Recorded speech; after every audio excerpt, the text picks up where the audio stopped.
What's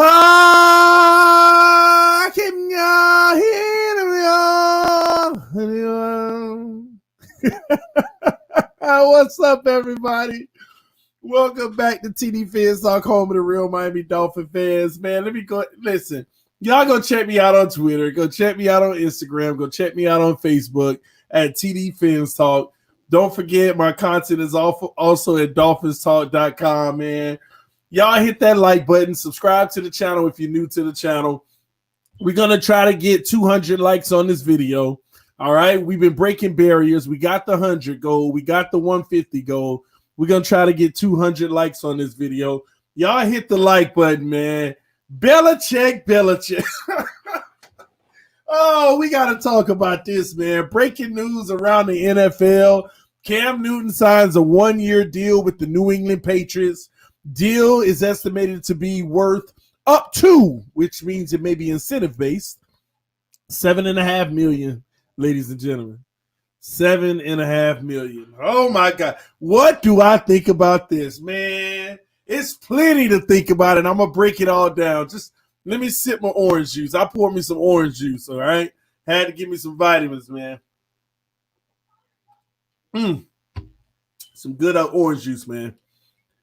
Oh, where do I start? Where do I start, y'all? I mean, come on, where do I really freaking start? The New England Patriots, Cam Newton. You know what? Let me. First off, I want to start by talking about what's making me mad about this. What has me mad about this is, why didn't I think about this? Why didn't I even consider this as a scenario? Like, what sense does it make for me not to have considered this as a scenario? It makes absolutely no sense, but it never crossed my mind. And you know whose mind I think it crossed? You know whose mind it crossed? Finsanity. It crossed Finsanity's mind because she kept telling us, if we want to get better at the position, why aren't we looking at Cam Newton? Why aren't we looking at Cam Newton? She kept saying it, but we never put 2 and 2 together of him possibly going to New England. Oh my God. I'm going to sip some more orange juice, man. I should have put something in this orange juice before I got started, because this is going to be a good one, man. Listen, y'all hit that like button for me, please. We see Matt Burke already checked in with the dislike. Y'all push that like button. First off, I'm going to give y'all my real assessment before I hear from y'all and I start reading your comments or bringing individuals on that want to talk about it. I'm going to tell y'all my assessment. Y'all may not like it, but oh my gosh. Bill Belichick just literally deflated some of my optimism. Oh, I'm still confident in our boys and what we're going to do. But I got to keep it 1,000% 100, okay? He deflated some of my optimism. I truly knew, I didn't believe, I knew we were going to run straight through the AFC East. Josh Allen, trash. Somebody was sending me his stats the other day. Validated the fact that he trash. 50-something% completion percentage. Trash. Stidham, with zero concern. We about to run through the Patriots. We about to run through the Bills. The Jets got Adam Gates, so that's a given. But I hear all y'all already saying I'm still not worried. Just by you saying I'm still not worried means that there's something to be worried about. Cam Newton with the Patriots literally transforms the team to a level of stability that we just didn't know it with Stidham. They could have been stable with Stidham, but Cam Newton can provide a level of stability. He can provide a level of stability that we didn't think that they may have with this new quarterback gelling into things. Cam Newton, okay, he's tried, okay, he's proven. They've been to the Super Bowl. Cam Newton, yeah, everybody can talk about, yeah, he's not as great as he used to be, X, Y, and Z. Just like your boy Andy Dalton in the Cowboys. They're very capable quarterbacks. And you know what quarterback both of those guys are more capable than? Y'all put it in the comment section because I don't want y'all to say I'm hating on my own team. You know one guy that those quarterbacks are more capable than, and I ain't talking about Tua. There's a quarterback that those guys are more capable than. And that's where the problem is. That's where the freaking problem is. You can argue with me all you want. Cam Newton is a better quarterback than Ryan Fitzpatrick. Please don't start that mess today arguing with me about that. Let's not do that. Let's not do that. Don't call me a hater because I say that. Let's just keep it real, be real football people here. Cam Newton is better than Ryan Fitzpatrick. Okay? Fitz 8th in QBR. I don't care that he fit 8th in QBR. Like I said, Cam is still better than Ryan Fitzpatrick.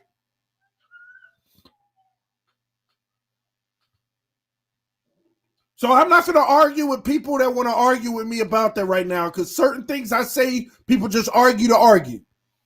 Let's start this conversation off with the truth. I don't care if you need a minute to swallow it, go swallow the truth. Cam is better than Ryan Fitzpatrick. And this is what how did I not see this coming? How did I not see this? You know why I ain't see it coming? Because Cam like, I'm starting. I ain't going nowhere unless I start. So I'm thinking, he gonna want a good contract, It just flew by me. I just didn't even think about it. Didn't even think about it.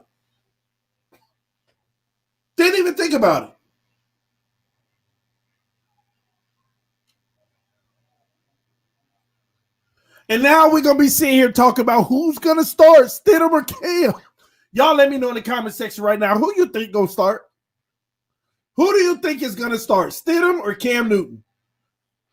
Who do you think is going to start? Please tell me in the comment section.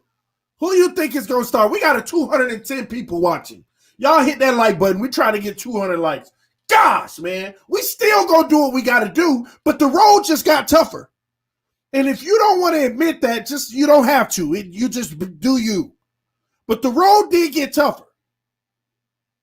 Because it's players like Cam Newton that if you put in a perfect situation, he's gonna thrive. He's gonna thrive. Sorry, y'all. Yes. Yeah. All right. Oh, my man. He's going to thrive in a perfect situation. Great defense.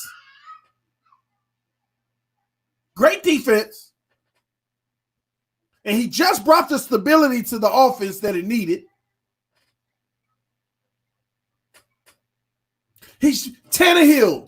Terrible situation. You put him in a perfect one, he gonna thrive. Andy Dalton. That's why Dak signed that franchise. He know not to play these games. Now let him sit out. Andy Dalton gonna take his job. Perfect situation. He's gonna thrive. With Bill Belichick in New England, Cam Newton will thrive. And he gonna get his resurgence. He's gonna get his next contract. And it ain't gonna be he can ball out this year. It ain't gonna be a 30-something million. He probably gonna stay in New England and they're gonna sign him on a $25 million per year deal for 4 years. 2 years guaranteed. They're gonna start doing him like Brady. They're gonna start doing him like Brady. They're gonna rely on the defense. They're gonna run that ball until they get their receivers up to par. Because that's their weakness. They need better receivers. But I'm telling you, they're going to try to do everything they can to go out and invest and get a few. They do not want to relinquish the ownership of the AFC East. This is why, guys, we got to take it. We got to take it. We have to take it, man. I don't know how true this is. I will have to validate it. But the homie Rip Tupac just sent me this, said Patriots just got punished for cheating. They lost the 3rd round pick and fined $1.1 million. That ain't no punishment. All they did is basically said, oh, we'll trade out of the 1st round like we always do, pick up a 2nd and a 3rd, and there go our 3rd, whatever. That's what they doing. They don't care. That ain't no punishment. $1.1 million. Robert Kraft spent that in a massage parlor in one evening. You see what I did there? Oh, boy, I got to stop, boy. TD slays himself. Oh, man. But listen, man. The Patriots have, I'm going to be a realist here. I'm going to be, y'all leave Robert Kraft alone. I ain't mean to make the joke. I just couldn't resist. I got to do better. Do better, man. Just do better. All right. I'm better. All right. So, anywho, listen, man. Oh, I just got verification that was true. So, I'll be a realist here, okay? The Patriots did get better. They have a reliable quarterback with a great defensive-minded coach, with a great defense. Cam Newton is going to have a chip on his shoulder. He's going to run wild in the AFC East. This does not have a lot of stability right now. There are too many questions in the AFC East. Are the Bills for real? Are the Jets relevant? The Dolphins, are they really turning the corner, or is it more of the same? There's too much instability in the AFC East, and Cam Newton came into that situation now. He's going to look at this as a perfect. He couldn't have went to no other division and had it more perfect or more opportunistic. Now we have to do our part as the Miami Dolphins organization and make him realize, oh, you made a mistake if you thought that was what this was. But the whole point of the matter is Belichick just made us work a little harder for what we want to do. He just made us work a little bit harder to accomplish what we want to do. Cam Newton in the AFC East now, taking over for Tom Brady. 1-year deal, up to $7.5 million, which tells you it's incentive based. He has a chip on his shoulder. You think he gonna come in here and want to sit behind Jarrett Stidham? Ha! Cam Newton finna go in there and own every bit of everything. Own every bit of everything. Somebody said good trade, but should we be scared? It wasn't a trade. He was free, right? I don't think it was a trade. He wasn't under contract anymore. Ty Foster said Patriots finna win 6 more with Cam. Well, that ain't gonna hurt us. That's just gonna give him 7 wins on the season. Because I only saw him winning 1. How about that? I gotta keep it straight, y'all. Oh man. Week 1. We got Cam Newton. He's gonna be at home. Week 1. Miami Dolphins. Week 1 looks a lot different now.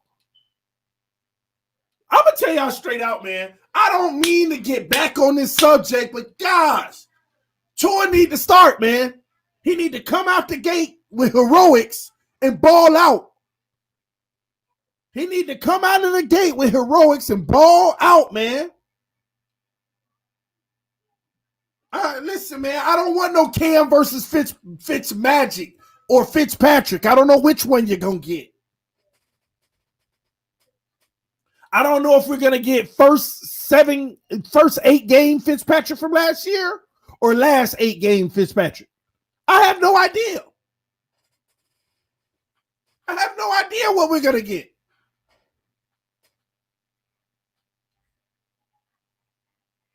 But I do know I want to win. I want to freaking win next year. So I ain't got time for this project stuff I ain't got time for all this. Listen, man, whoever the best chance to win better play. I don't want to hear none of this qualifying crap. Whoever give us the best chance better freaking play. If they determine Fitz give us the best chance in camp, then all right, Fitz. Now, that is concerning for Tua.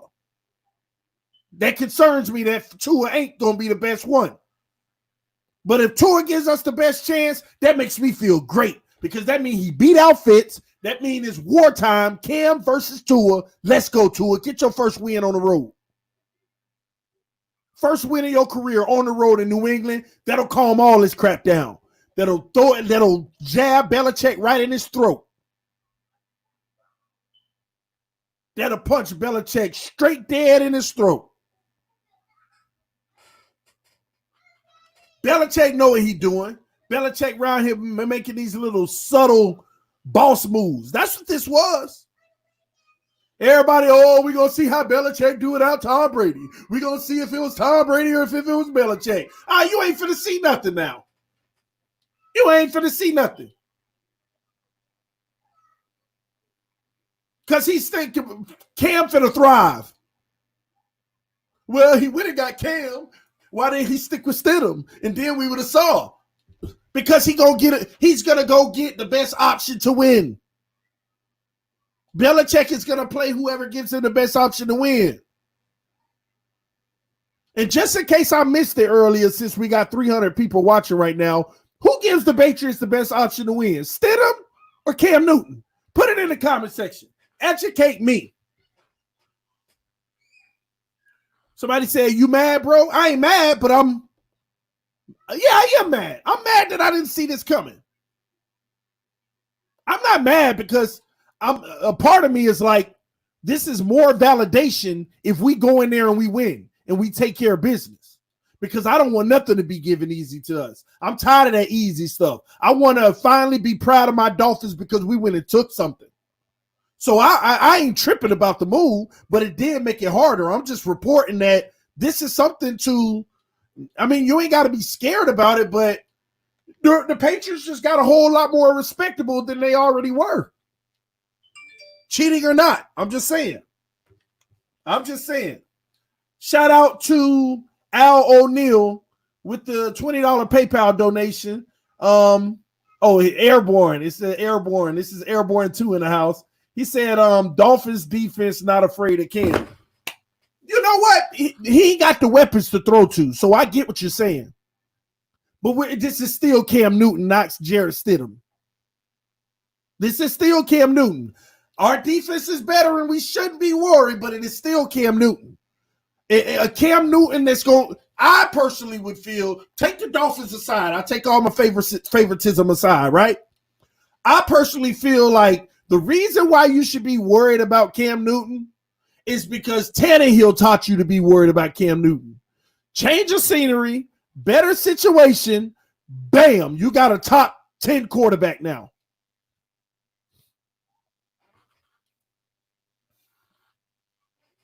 Just EM saying it right now. He said this is not the MVP Cam. It's hard for me to listen to you, EM, because you told me what Tannehill was when he first went to Tannehill. When he first went to Tennessee, before he played a single game. You said it's the same Tannehill. He's going to show himself. And he went out and he balled out. Then you said he ain't going to make the playoffs, though. He went and he made the playoffs. He ain't going to beat the Patriots in the first round, though. He went and won in the first round. He ain't going to win in the second round. They beat Baltimore. So it's hard for me. I don't know. It's hard. It's hard for me to validate that this ain't the same Cam. It ain't got to be the same Cam. Because in a different situation, you ain't got to be the same person. It's not about if he plays like the MVP Cam. It's about him being in a better situation so that even if he's not the MVP Cam, he good enough to get the job done.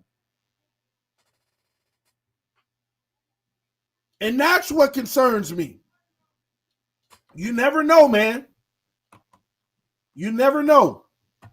This could get, man. I ain't worried. I think we're going to be fine because our secondary is going to prove to do what they got to do anyway. Our secondary is going to prove to do what they got to do anyway. And Sting 87, I hope you're right that Flores going to shut all this noise. I hope so. That's what I'm banking on. Please, Flores, come through for us. Y'all may have me misunderstood here. I'm not sitting here like, oh my gosh, man, we ain't going to win now. No, that ain't what I'm saying. What I'm saying is the AFC East just got a little tougher. It ain't going to be as easy of a road. We still can go down that road and take care of business, but it won't be as easy. And that's a realistic assessment. Y'all hit that like button as we're trying to get over 200 likes. We got 340 people watching. Punch that like button, guys. We still going to do what it do. I ain't worrying about Cam. I just know that if he plays at that top level, man, that's a concern. What's up, Havoc? Talk to us, man. Oh, I done took him off. Talk to us, Havoc. Help me out, What's man. going on, TD? How's it going? I'm trying to figure that out, man. Oh, man. So if we're looking at the situation, we got New England in a move that I don't think it's necessarily a reach for them, considering that anytime you're going into the season and Jarrett Stidham is your best option, getting someone like Cam Newton is a smart move, I would say. Now, which Cam Newton are we getting? We know, even at his most successful, we knew that it was his ability to run as well as pass that really made him lethal.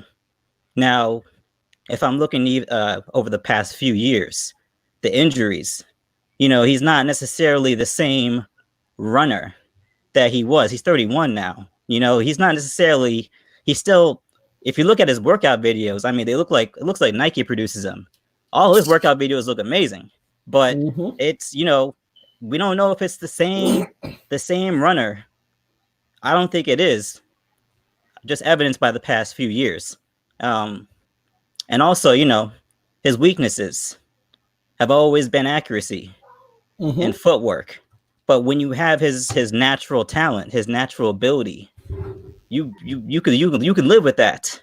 But if you diminish his physical ability, then it becomes more highlighted because he's in the pocket more.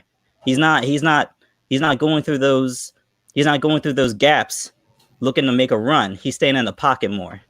So which Cam Newton are we going to get? Are we going to get Superman with the S on the chest? Or are we going to get Clark Kent fumbling around the phone booth, ruffling his suit, Well, here's the aspect we have to consider. See, Cam Newton may not see this. Everybody see the way a lot of people are looking at this is they're looking at his skills from before. But the one thing that they're discounting is this.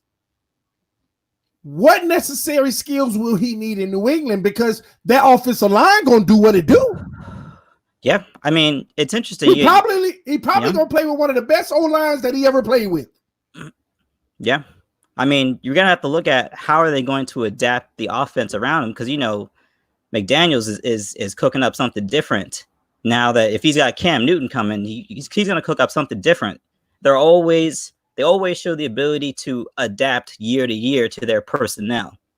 So I'm interested to see what type of difference this makes in terms of their offense, because it's going to be drastically different if a guy like Cam Newton, although he's going to be more confined to the pocket, he can move. He can definitely move around.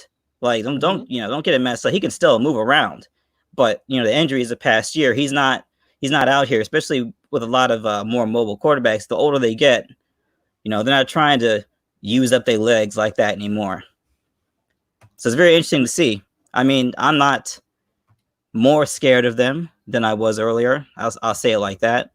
I mean, to me, this just means that they have another solid QB on their roster, but I don't know, this 2020 Cam, it ain't 2015 Cam. Like that's something we need to understand. This isn't 2015 MVP took his team to the Super Bowl Cam.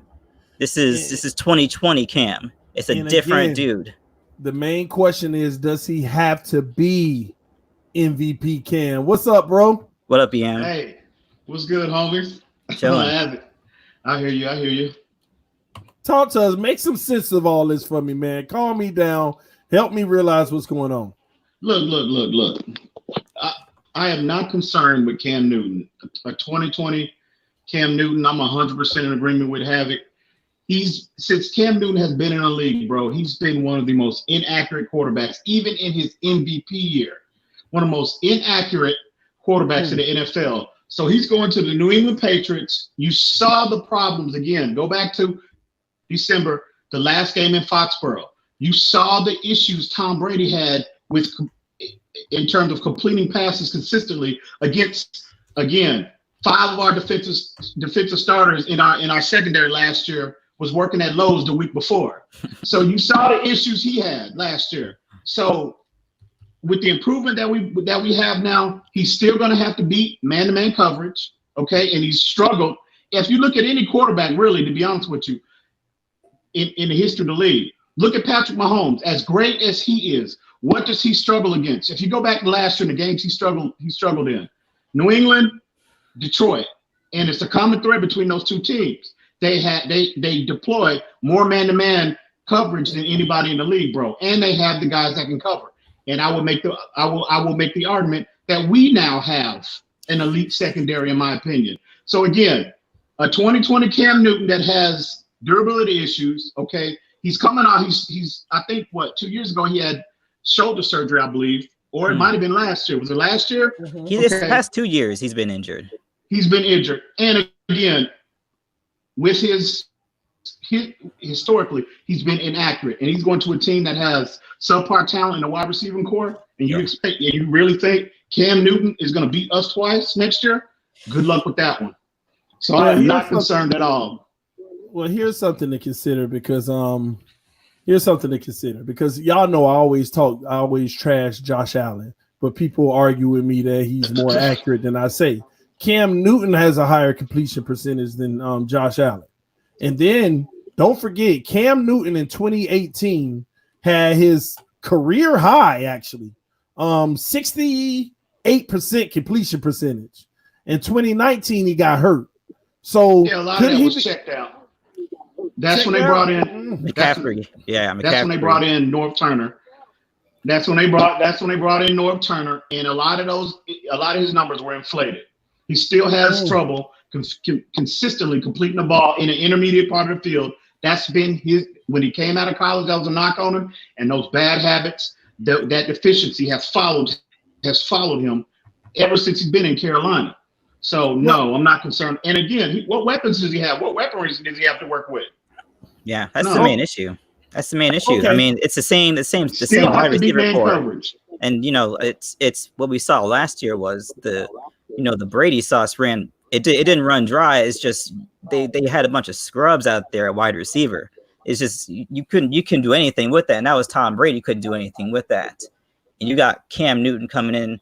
This basically the same, very similar wide receiver situation that they had last season.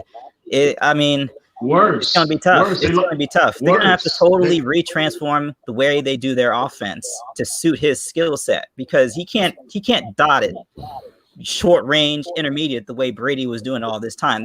That's not his skill set. No, never been. Let me ask y'all this. Let me put this question on y'all because we can sit here and talk about what Cam Newton ain't anymore. But is he better than Ryan Fitzpatrick? No, absolutely not. No. Oh, absolutely. No. So, okay, it's one thing. It's one thing to say he's not, but absolutely not. Well, for our team, now is he a better athlete? Is he better physically? Absolutely. I mean, that's obvious. But in terms of being a better fit for our team and our offense, absolutely not. I'm taking Ryan Fitzpatrick, and we TD. Let's keep it 100 now. I've been on this. I've been saying this for damn near a year now. So you already know how I feel about Ryan Fitzpatrick, okay? But Cam Newton, again, like I told you months and months back, scheme fits are everything. I don't even think Cam is even I wouldn't even say he's an ideal scheme fit for that system. Well, if they are going to deploy the same system that Tom Brady has been, that they've been deploying for the last 15 years. He's not. You're saying he's not better than Ryan Fitzpatrick, bro. Do you hear yourself? Like, really? He is a more physically talented, obviously. Ray Charles can see that. But for overall, our team, all around better. Yes or no? All around. For the 2020 Miami Dolphins, I'm taking Ryan Fitzpatrick, bro. Oh yes, period. for the Dolphins, but who's the better quarterback? If you're talking about overall package, I mean, you'd be crazy to say Ryan Fitzpatrick is better at football than Cam Newton. It's just the best thing. The thing that Cam Newton does best is he's not able to do those as often as he used to be able to. So I agree 100%. The intangibles that set him apart, he can't exploit those the way he used to. But in terms of the ability to do it, yeah, he's better. But, you know, it all comes down to what the scheme is, because, you know, if they're going to have to change up their offense a lot to fit Cam's talents, because he can't, it's not going to work out with that, you know, you spread it out and you dot it, you know, within 10 yards that Tom Brady was doing all last season. That's not going to work with Cam. And also, TD, well, the question should be, who's going to have the better season? That's what the question should be. Yeah, and that will be Ryan Fitzpatrick. I guarantee you. I told y'all, we could be sitting here this time next year. I'm telling you now, we could be sitting here this time next year, and this dude has put Ryan Fitzpatrick has had a Pro Bowl type worthy season. I look for him the season he had last year. I look for him to improve on his numbers should be improved all across the board with an improved running game. Now. So I don't know. I don't know. I'm saying it right now. I don't know if we're looking at necessarily the Fitzpatrick Pro Bowl campaign. I mean, if this team's going to be successful, it's not going to be because Fitzpatrick is having a Pro Bowl year. It's going to be because we got the offensive line together, we got the running game together, and we're able to grind out some wins with an improved defense. You know, if you're looking at the quarterbacks in the AFC, I mean, you're talking about Mahomes, you're talking about a lot of guys. I don't know if Fitzpatrick is necessarily in that mix, but if he can hold it down for us. But I don't understand. This is what I don't understand. Okay, this is what I encourage everybody to go dig into the film. I encourage everybody to do. I'm telling you. You remember, TD, when I first brought this up on your platform months ago, right? Okay, I'm telling you, I encourage everybody to go dig into this man's film. What I would say the last 8 games of the season. I'm telling you, with improvement up front, a stabilized offensive line up front, this dude put together that kind of season with the worst offensive line in 100-year history of the NFL. Why is it so hard to believe that this dude can improve upon his numbers with improvement around him? I don't understand that. Because we did nothing but pass last season, especially the second half of the season. We did nothing but pass, and when we were running, he was doing the running. Well, he still had to make the plays. I'm not saying he didn't make the plays. You're gonna have a lot of other guys with shining. You're gonna have Howard and Breida out there shining this season.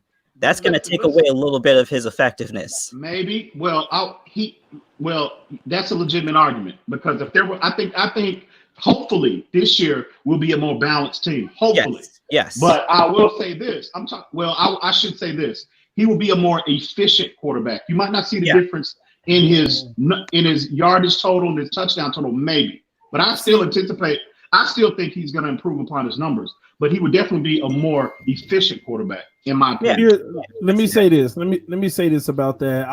I think it's going to be the opposite, and here's why.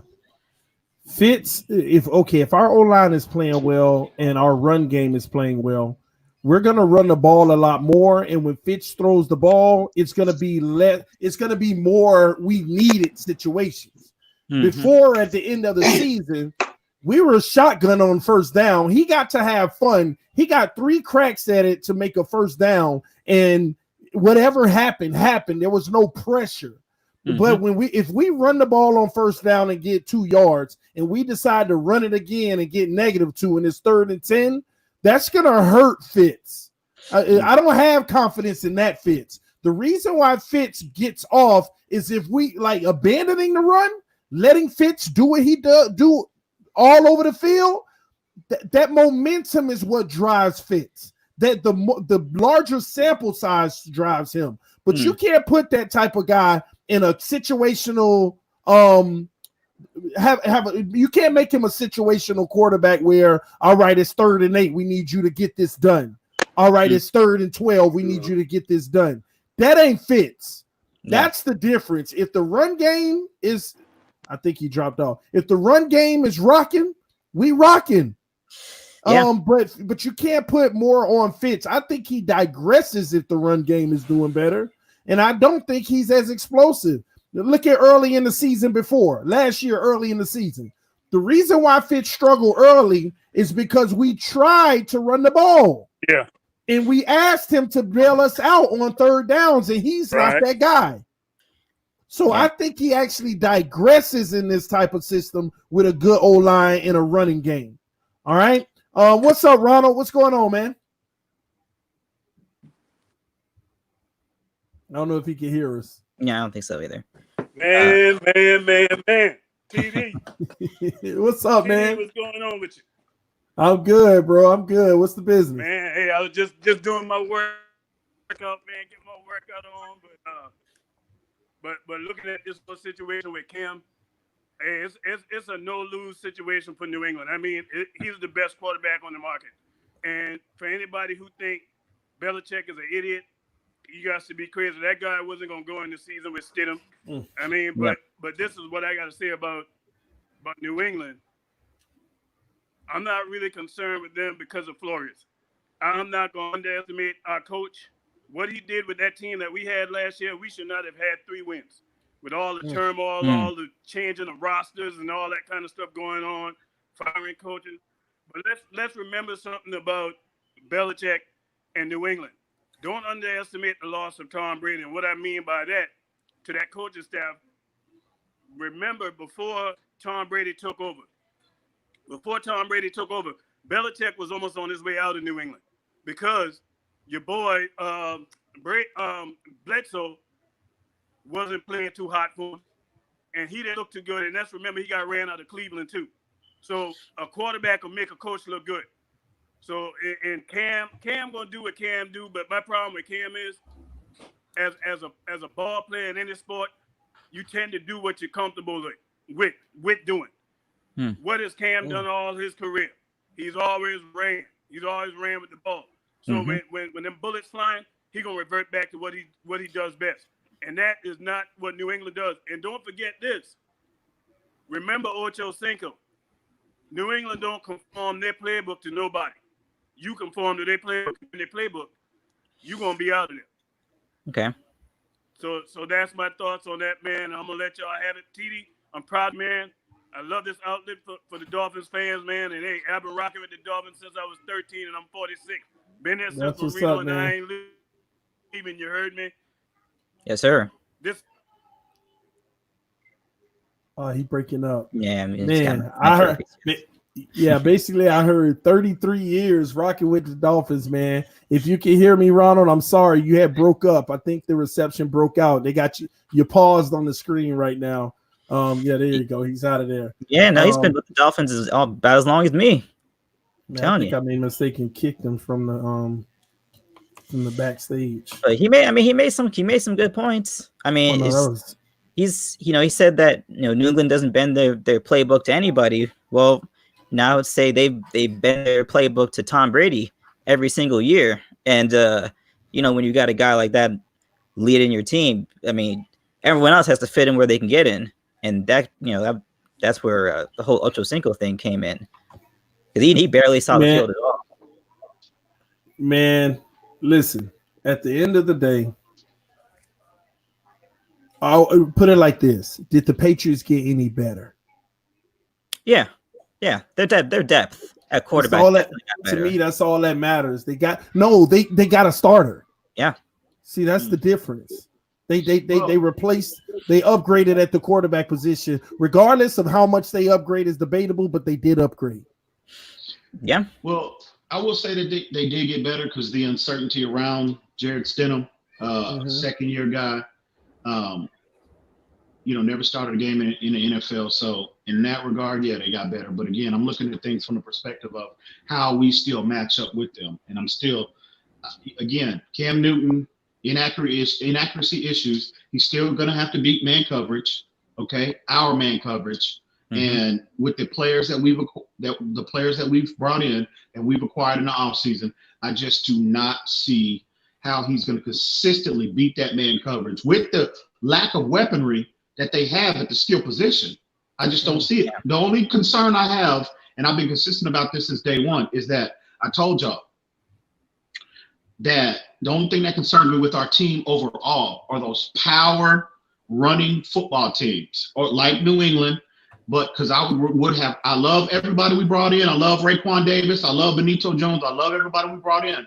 But I still would have rather, so I can sleep better at night, I would have rather brought in a veteran presence to play that nose, to man that nose. So I love Raekwon Davis' skill set, but again, he's a rookie transitioning from college to the NFL. So it's going to be growing pains. So the only thing, for the most part, that I'm concerned about, and I'm nitpicking at this point, are those power running football teams like the New England Patriots.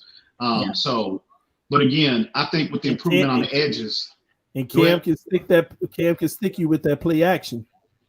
If that running game is going, he should still throw that ball with a cannon deep. It ain't got to be accurate if this guy get behind him. But again, his receivers still have to get separation. If nobody is separating, there's no window to complete the football. But how many years did we say that the Patriots had no receivers? Well, that's Tom Brady throwing the football, though. Yeah, that's Tom Brady. They always had a slot guy. They always had a slot guy. That's why I want to answer this question, all right, before I move on to the next one. TD, will Cam be a Brady? He was never a pocket passer, TD. Your thoughts? Let me say this.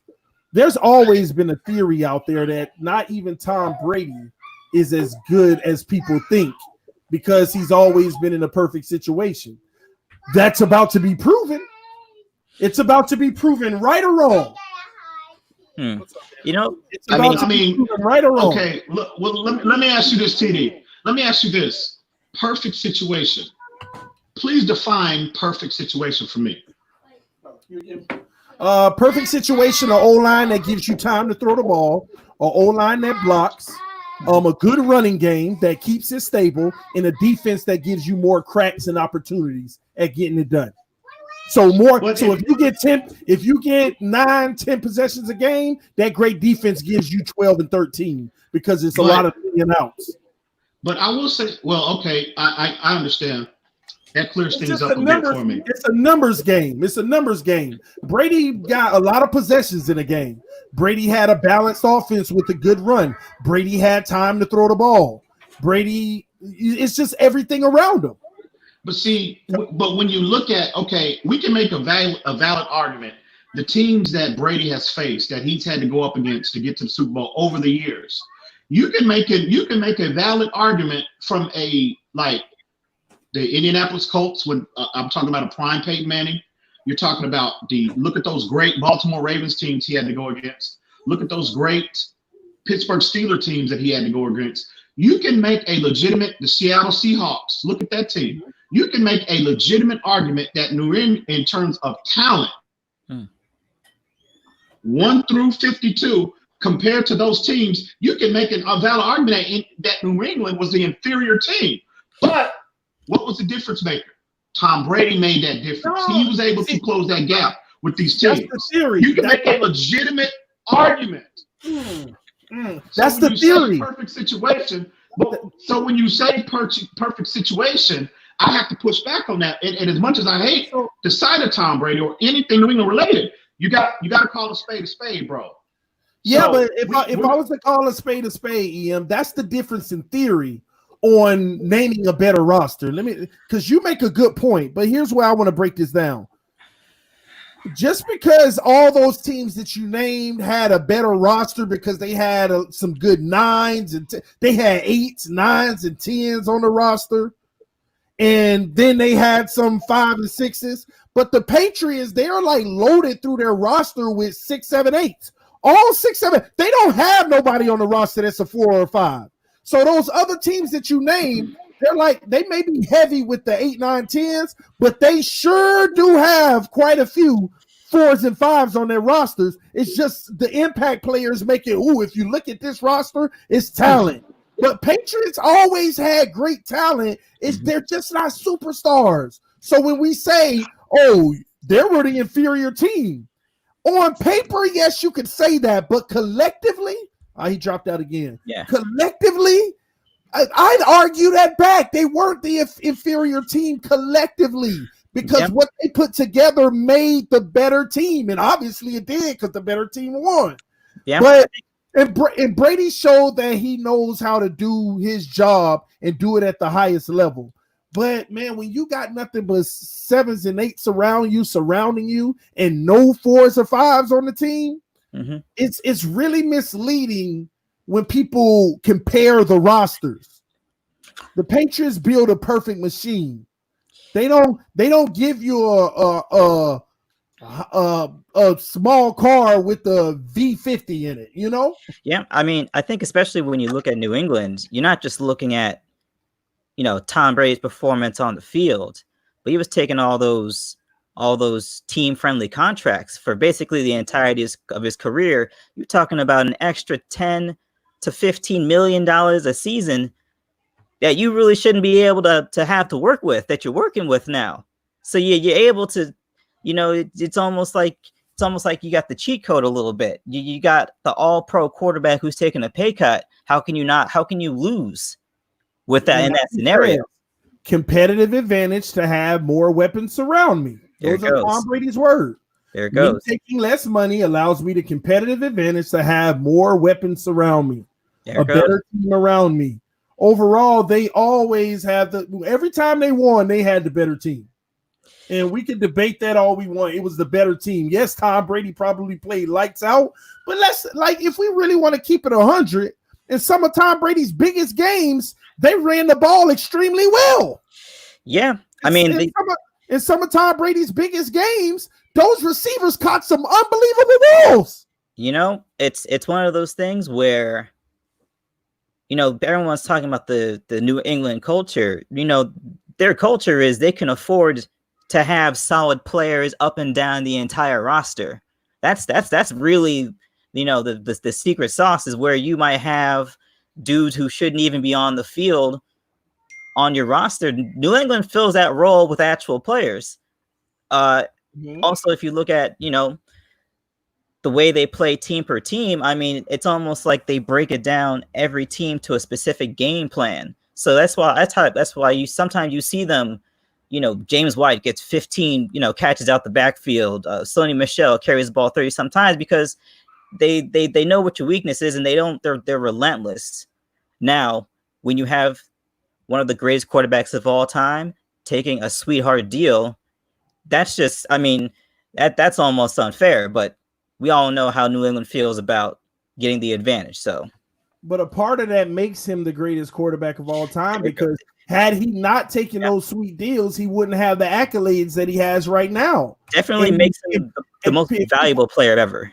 Yeah, people may not be saying he's the greatest of all time.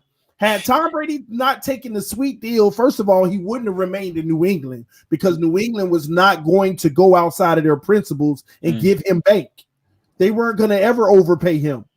And they made that clear. So he wouldn't even be in New England, which his legacy wouldn't be the same.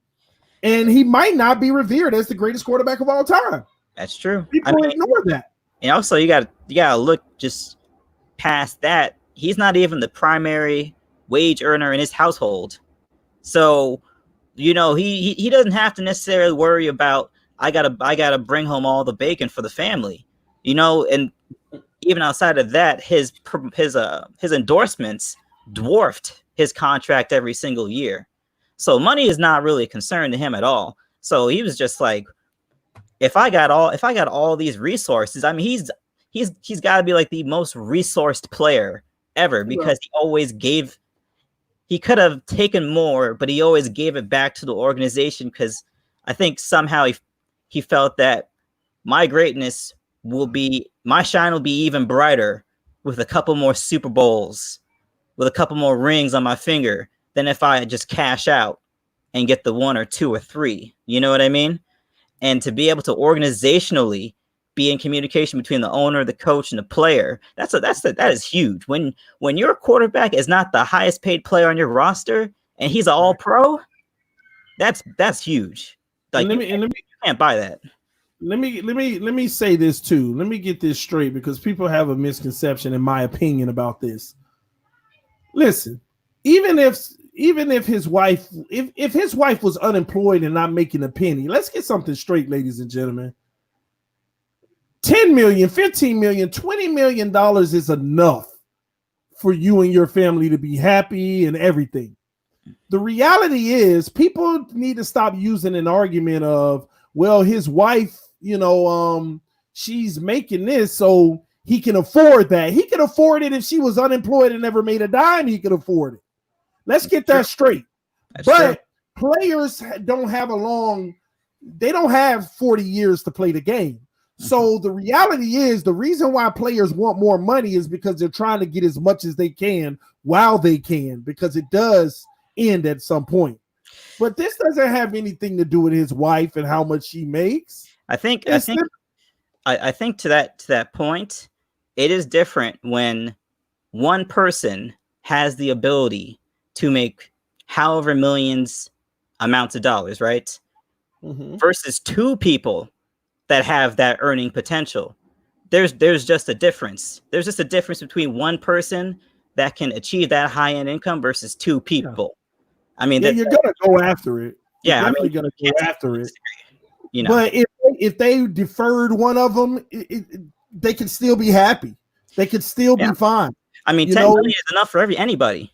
Yeah, 10 million is enough for anybody. But but you're gonna go get every penny you can while you can, and we understand that. It's just people. I think that even if she didn't work, Tom Brady would have still taken those pay cuts. That's my thing. Because he wants to win. What good is he if he's ending up like Nick Foles right now? One of those guys that look good on a great situation, wanted more money, went and got it, and now he's Nick Foles. I mean, Nick Foles is a champion. He's a champion with the Eagles. He's a champion at the bank. I mean, if you want to talk about cashing out the right time. I mean, Nick Foles and Kirk Cousins are the two guys really. That's highway robbery what Kirk Cousins did. Which one is more valuable, the way Brady did it or the way Foles is going to do it? Which one's more valuable? It depends. I mean, if you're speaking from the organization standpoint, there's nobody more valuable than Tom Brady. Now, if you're talking about you have the ability to affect generationally your family's trajectory, Nick Foles is the winner. So it's a matter of what your metric is. This is going to be interesting now. So do we get the 2 wins against the Patriots? Week 1 is going to be a test, especially if Cam is starting week 1, which we all can anticipate he will be the week 1 starter. I don't know if Jared Stidham is going to beat out a healthy Cam Newton, especially with the incentive-laden deal that they gave Cam. We don't have to wait and see how training camp bears out and see what the reports are on our O-line. I heard a report that, they were meeting outside of the purview of the team, and Eric Flowers is helping to organize their workouts. So they're already trying to build that chemistry. So for me, I'm just looking at, in terms of training camp, what the reports are and how they look. If our O-line is looking good and the veteran additions to our defense, I like us in week 1 versus the Patriots, but we'll have to see. Yes, well, we'll see, man. I wonder if people's predictions are going to change. Shout out to the homie Engraving Bids in the building. He said, but Foles knows he ain't going to be around as a QB for as long as Brady. He cashed out while he could. Of course, you're going to cash out while you could because of the start you had. But I tell you, if Nick Foles had started as the starter and 4 years into the league, had won maybe 2 Super Bowls, had been a league MVP, I don't think he would have cashed out the same way. He ran into an opportune situation where the starter got hurt. He came in, rolled that team for the rest of a loaded team, might I add, for the rest of the season, won a Super Bowl, and got his money. When he got his money. So Matt Flynn did the same thing. Matt Flynn did the same thing, you know, but the quarterback got injured. He balled out, got the big contract. Russell Wilson showed up on the scene. There goes your job. Listen, you better watch out for Andy Dalton and Cam Newton this year. That's all I'm saying. What's up, Sharif? Hey, how's it going? How's it going? On, yeah, we can hear you, man. Yeah, I'm great. Hey, Dolphin fans. I see Engraven in the building representing Raven City. Good to see the great one over. We need all of our we need all of our Dolphins to come together now. We got to regroup now. We got to come back to the honey hive, see what we're gonna do with this new this new thing. And I appreciate you, TD, for coming out. This is why I love the channel. You know, you're so passionate about what are we gonna do next? We have to have the conversation, and that's TD's production for it. Havoc, I hope everything's doing well. I happened to listen to one of the last live streams. I hope you're being safe in New York there in terms of what's going on around us health wise. Thank you very much, man. Yeah, I appreciate that. I appreciate that. Also, I just found out couple of days ago that you and yourself and TD are chefs. So I didn't even know that. So, well, I'm the real one, but you know that's what it is. Yeah, TD's the real one. I just got the degree that says I'm a chef, but yeah. Well, the only thing I know is to put destruction to your name, Havoc. So let's keep. You on to something, Sharif? About the Miami Dolphins, though, I really love what we're doing on the offensive line, and I think what of course I listened to Brian Baldinger, and Brian Baldinger brought up some important points on the experience that that a Dieter has, and a Davenport and Calhoun. Now, why is that important?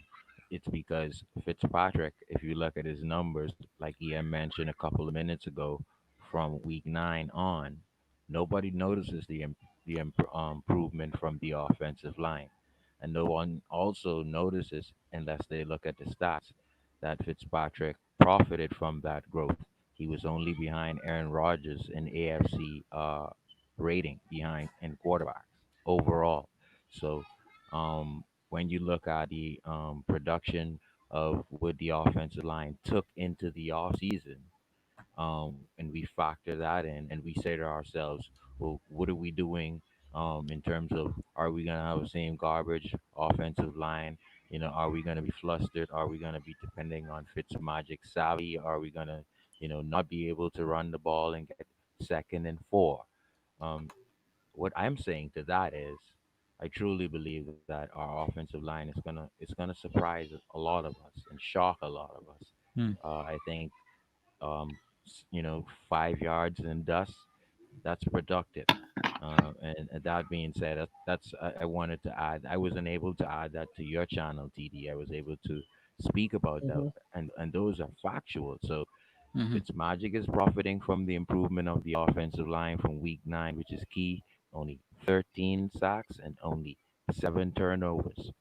So, and we beat New England, and we took that into the off season. So, I don't know what they did with Cam Newton. I don't know what they're doing. We're still the same team who beat them, and we got better. So I don't know what they did to improve above us. Let's keep it rolling. I'll let someone else. Well, sounds about right to me. Well, here's my thing. And I'm coming to you, G Love T. Here's my thing. I didn't see it that way, though. I didn't see improvement on the O-line. I saw an offensive scheme change. I saw an offense who went in the shotgun so that Fitz could see everything coming his way, so he can make a more informed decision instead of being under center, backpedaling, letting all those first second and a half or 2 seconds go to waste. We changed I personally feel like when I watch the film, we changed the offensive scheme. And of course, the offense is going to benefit from it.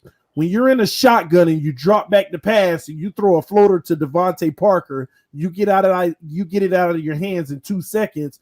Of course, Davenport's going to look better. because the ball was gone in 2 seconds in the defensive end. Any little resistance, you're straight in 2 seconds. It's when Fitzpatrick was under center, we couldn't stop a pass rush. So it's hard for me to gauge if the O-line really got better unless we went back to under center, more balanced offense, running the ball, all of those type of things. And also the change in going in the shotgun spread offense late in the season, you can't blitz as much anymore because you're spread out wide. You got a lot of one-on-one situations if you do want to try to blitz. Fitzpatrick's is the type that'll roll out, kill you with his legs. That's why he got a lot of rushing yards. Those weren't designed runs. It was backing up. O-line gave it up. He had to take off. So and I'm not trying to discount any claim that the O-line got better. They may have, but there could be an attributing reason to it. And I think it was the offensive scheme totally changed. And that made life easier and better for everybody. Fitz was the main guy who benefited from it. What was that? Rid of the ball for 2 seconds, and it's getting rid of the ball from week 9 on, and it's because we only got 2 yards per carry, even when our young running back got arrested and we cut him, and then we brought in the rookie. I forgot his name. Laird. Gaskins. Sorry. Okay. Even when Gaskins got hurt, then Laird finally got his opportunity. It was still 2 to 3 yards of dust, and so we could not keep running. And so what TD is saying is we were led to do that. Let Fitzmagic savvy lead us, and and it's only gonna last so long. I mean, we don't want to admit that. Finsanity has mentioned it. We got to look better at a quarterback position. We just cannot look for Fitzmagic and his savvy because he's not the guy. That's why Finsanity kept saying, should we bring in Cam Newton to replace Fitz potentially? And everybody laughed her out. But yet we could sit here and admit that Cam is better than Fitz. Like, think about it. What if we brought in Cam and Fitz went to New England? Would we be concerned at all? No, I don't think so. I mean, I think especially if you're going to make the move, if the Dolphins are going to make a move like bring in Cam, then why get the offense O linemen that we got? You know, why would you get Kinley and Hunt who are O linemen that are primarily, downhill run blockers? Why are you gonna get them and bring Cam in when you got Howard and you got Breda and you're gonna show some type of commitment to the run game, especially the power run game? Oh yeah. If you're gonna do that, you can do that with Fitzpatrick because Fitzpatrick's skill set is his ability to read the defense and improvise, make something out of nothing. And if you match that with the power run game, then you got a little bit of a winning formula. The problem with Fitzmagic is when it goes wild, when you do nothing but Fitzmagic, that's when it becomes Fitz tragic. You need some balance to that. We couldn't get the balance. He saved our season, just doing the Fitzmagic, like you were saying. We were running almost all shotgun second half of the season. It's a fact. I don't know if we're doing Cam Newton justice here. I don't know when we say, Fitz does what he does best, improvise. There's a lot of that. There's a lot of that in Cam too. And I don't know. I think I would like Cam better though. Let's look at the pro stats that Belichick worked. Over 65% of Belichick is changeable game to game. We see him use the 2 tight end and the offensive tackle. Now, my question is, how does Cam Newton thrive? He thrives just like how Tua thrives, an RPO king. When you add that, is Belichick able to change his system game to game due to the talent that he has in an RPO king? Will Cam Newton be able to go to the pro form set, meaning under center? Will he be able to run 70% under center snaps game to game that Belichick feels he will have to use to win this game? I don't think so. Well, here's the deal. When you say that, all I keep thinking about is Belichick, master coach, master coach, master coach. What makes us think, since they don't have any receivers, they won't switch to an RPO? What makes us think that Belichick won't just change his offense? Exactly. Belichick don't care. Belichick don't care about it anyway. He like, hey, run whatever's gonna work. I got the defense. I think he will, and I think you're right. But the league knows more of the RPO and can defend that now more than the normal pro set. Like say for instance, if New England has a 11 score lead, he knows you need 2 touchdowns. So what he would do is put 2 offensive linemen in along with his 2 tight ends and just run the ball. And so it's no way that you can really catch New England. And this is with a Brady, a pro form set snapping behind center. When he changes that now to RPO, will he be able to, you see what I'm saying? Will he be able to progress a third quarter lead and keep that with the RPO, or will he ask Cam Newton to do things Brady can do? If So Cam cannot do it, this is Bill Belichick. Hmm. You asked a lot of questions there, and the only answer I have to you is it's Bill Belichick. So there's nothing that we can't limit that he can't do. I agree. So I don't know. I honestly don't have the answer. So I'm not telling you yes or no, but you might come out and they might be running RPO all over the field, just hurting teams' feelings. Who knows? I don't know. But I think what's happening is we're automatically placing Cam Newton in New England's traditional offensive scheme. Mhm. But maybe that was just always the scheme because it was for Tom Brady. I agree. Maybe. I mean, I think the issue is when you're talking about running the RPO with Cam, how much of a threat is Cam? Like, how much realistically is 31-year-old Cam Newton going to, take the ball and run with it? And how much risk do you want to put him in when you know his recent injury history? I have to say, the last time I saw Cam Newton play football, it wasn't pretty. I'm not saying that he can't get it back, but the last time I seen him play football, it did not look great. So we have to understand that this 2020 Cam, it's not the 2015 Cam. You gotta separate it. So is he better than Josh Allen? Is he better than Josh Allen? Yes. No, I would not take a Cam Newton-led team over a Josh Allen-led team, personally. No, take age out of it. The man has Josh Allen stuck. You can't take age out of it because he has the injury history over So the past. what does Josh Allen do better? What does Josh Allen do better? He runs a lot. He runs a lot and throws a deep ball. Yes. So those are the two things you're gonna hold your hat on Josh Allen: throwing the deep ball, and he runs better. I think particularly at this point, Cam is banged up.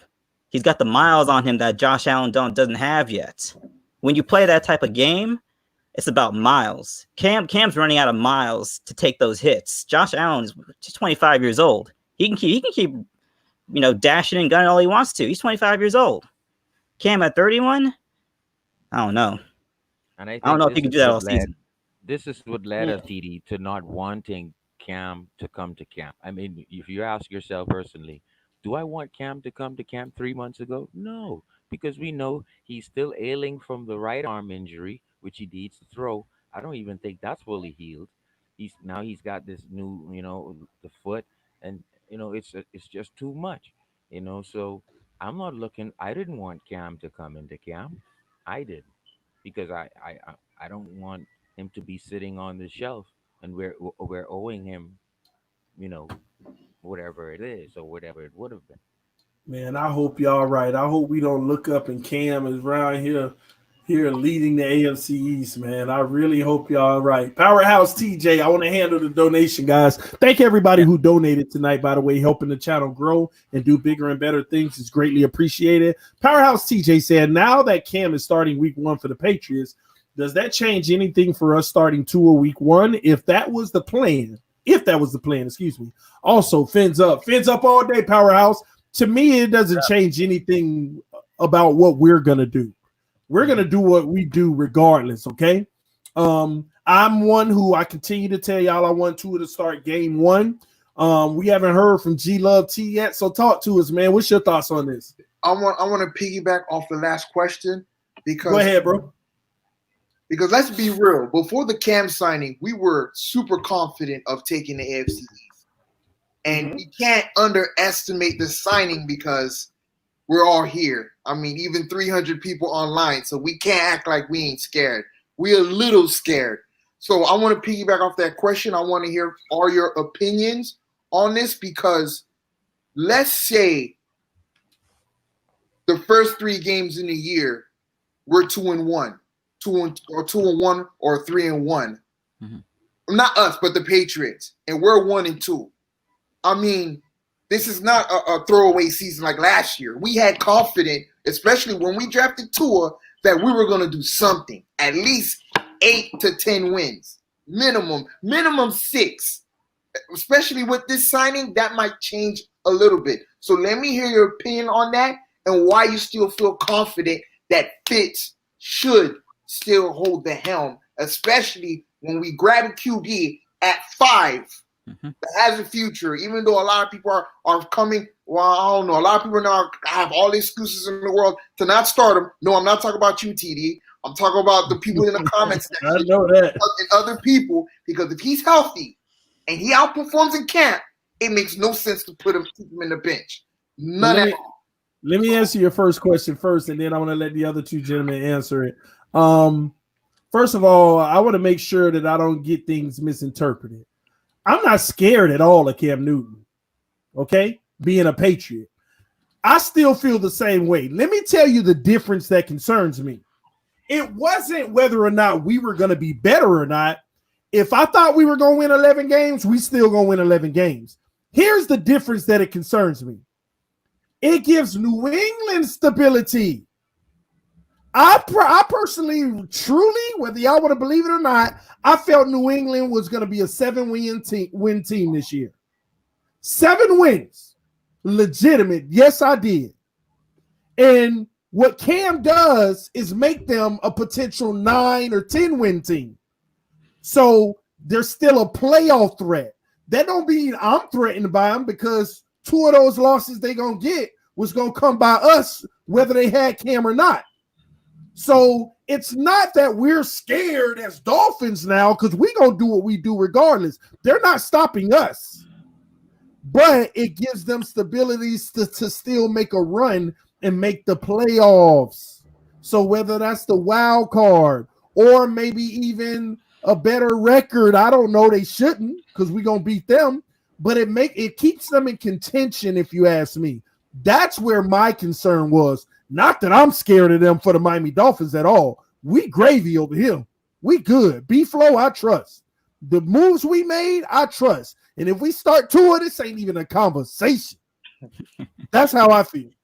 All right. I'll piggyback off of that. I don't think Cam scares me as much as look at the drop from Cam Newton to Jarrett Stidham, and then look at the drop from Jarrett Stidham to Hoyer. Hoyer is not an NFL caliber quarterback anymore. So if you come across a situation where he has to come in, New England's prospects are looking low. Now, in terms of Tua starting week 1, our access to training camp in terms of fans is going to be very limited. So I'm rolling with Flores, to be honest with you. If Flores says we're good to go week 1, I'm riding with it. But until I get that, I mean, we have to assume that Fitzpatrick has the edge coming into camp. Even if Tua is the better QB now? I'm just saying, if Flo comes out and says he gets the best chance to win week 1, I'm riding. Like I said, I respect you guys' opinion very, very much, and thank you guys for giving me the opportunity. I'm saying, what would you do? What, in your opinion, if you was running the Miami Dolphins, would you start Tua week 1? Or would you back off from what everybody was saying a couple months ago? If I was coach of the Miami Dolphins, I would not be on here jibber jabbering with y'all. I'd be in the lab getting my playbook right. Now, I mean, you're talking from someone who would run things from my perspective. Yes. If I'm starting 2 rookies on my offensive line week 1, I'm hesitant. Now, if we get in the training camp and it looks like O-line is gelled up a little bit more than we would expect our O-line to gel up. And Tua is head and shoulders. I'm not talking about better. Head and shoulders over the competition. You have an obligation to the players playing to give them the best chance to win. He will be. Is what I would say. I'd be down. Yes. Well, okay. I would look at kind of with Havoc, the same thing Havoc is saying. I like to give my records after week 4 of the preseason, and because I'm a training camp, I'm just on everything in the training camp, and so after I kind of get the final cuts down from 90 to 55, I kind of know what we're gonna do. But those 3 first weeks, I would give it to Fitzpatrick, mainly because of what Havoc said. If I'm starting 2 offensive line rookies, I'm putting in Fitzpatrick. Just because naturally, if you go 1 and 2, 2 is coming in. It's just how it's just gonna to hey Tua, we're 1 and 2. We've gotten past 3 very difficult games. Take the rest of the schedule on. The next time New England and whoever we play in the first 3 weeks see them again, they would see Tua. And so that's just me trying to answer your question now. But normally week 4 of the preseason, you would get like that. You'd get that full what we're gonna do from me by then, because I would have already seen what we would have done in the preseason. Man, I want Tua in the toughest game as early as possible so that nobody has a doubt how great and how good he is. I ain't got time to be babysitting if I was the coach. I ain't got time to be babysitting no player on this roster because no player on this roster bigger than the team. If you give me the best, if we start out 1 and 2, then if we had an opportunity to avoid 1 and 2 earlier, man, you better take it. Yeah, that's You why I better need take if preseason. you know I need to see if preseason. if you know that Tua is head and shoulders better and he's 100% healthy, man, I don't want to hear no excuses. Yeah. I don't want to hear no excuses. This guy better go out and get me a win in New England week 1. Period. Even at that, a coach named Pete Carroll had a very tough decision to make. They gave a big contract to Matt Flynn, and Russell Wilson came into camp and couldn't be denied. When a guy can't be denied, you can't deny him. That's my point, man. That's my point. If Tua is what everybody said he was, then he should be denied. Now, I'm not saying if he's 100% healthy. I'm not saying that off of what I think. I'm just saying I'm talking about performance. If he goes into camp and it's just obvious to everybody, I mean, why play around with it? Because we're in a situation with Tua. Once he's in, if he starts week 1, he ain't coming out. There's no QB carousel that's gonna happen. If he goes in, that's it. You living and you dying with it. And if he impresses the way that he would have to impress that coaching staff to start week 1, you're willing to live with it. Look at this, TD. We want to avoid the Rosen factor where we bring in Tua week 1, 2, or 3, and then let's just say something doesn't work right, or he doesn't pick up everything that we want. Then he a bum. And we know he looks like garbage, and we have to take him back out and go to Fitz. I don't want that scenario. I would no, you want it. You want to know as soon as possible. I want to know if he a bum as soon as possible. I ain't got no to listen. Tryouts, listen. Tryouts in camp. Listen, if you were on this channel 3 months before the draft, people would have bet they mortgage that this man was a top quarterback in the NFL. People would have put their child up for ransom to tell you that Tua is NFL ready and he could lead this team to the playoffs year 1. Yeah. Now all of a sudden that type of person don't even exist around here. It's TD. I don't get it for the life of me. Like, where did they go? We have to understand, TD. We have to understand that a gentleman named Brian Flores is now holding the reins in terms of Tua's development, not homeboy from the comment section. You know what I mean? Like he's in a whole different set of hands. And I trust Flores. I'm straight up. I trust Flores. If he makes the wrong decision, he makes the right decision, I'm down with it. I think he's gonna do the best. And I know as a gentleman that displayed the leadership he displayed last season, the leadership he's displayed this off season, that is a man you can trust. So if going by the way he evaluates talent, and he comes up to me as a Dolphins fan and says, yo, this guy is ready right now, I'm with it. Now, if training camp goes in a way where, our O-line, the O-line isn't ready yet. If we're in a situation where Fitzpatrick is looking all right, and TD's got the jitters, but can I say something? I'm gonna say the most unpopular opinion ever. Go in. You got to be realistic and logical. We only have 8-9 months to realize if Tua is the guy. I'm not saying get rid of him, the roster.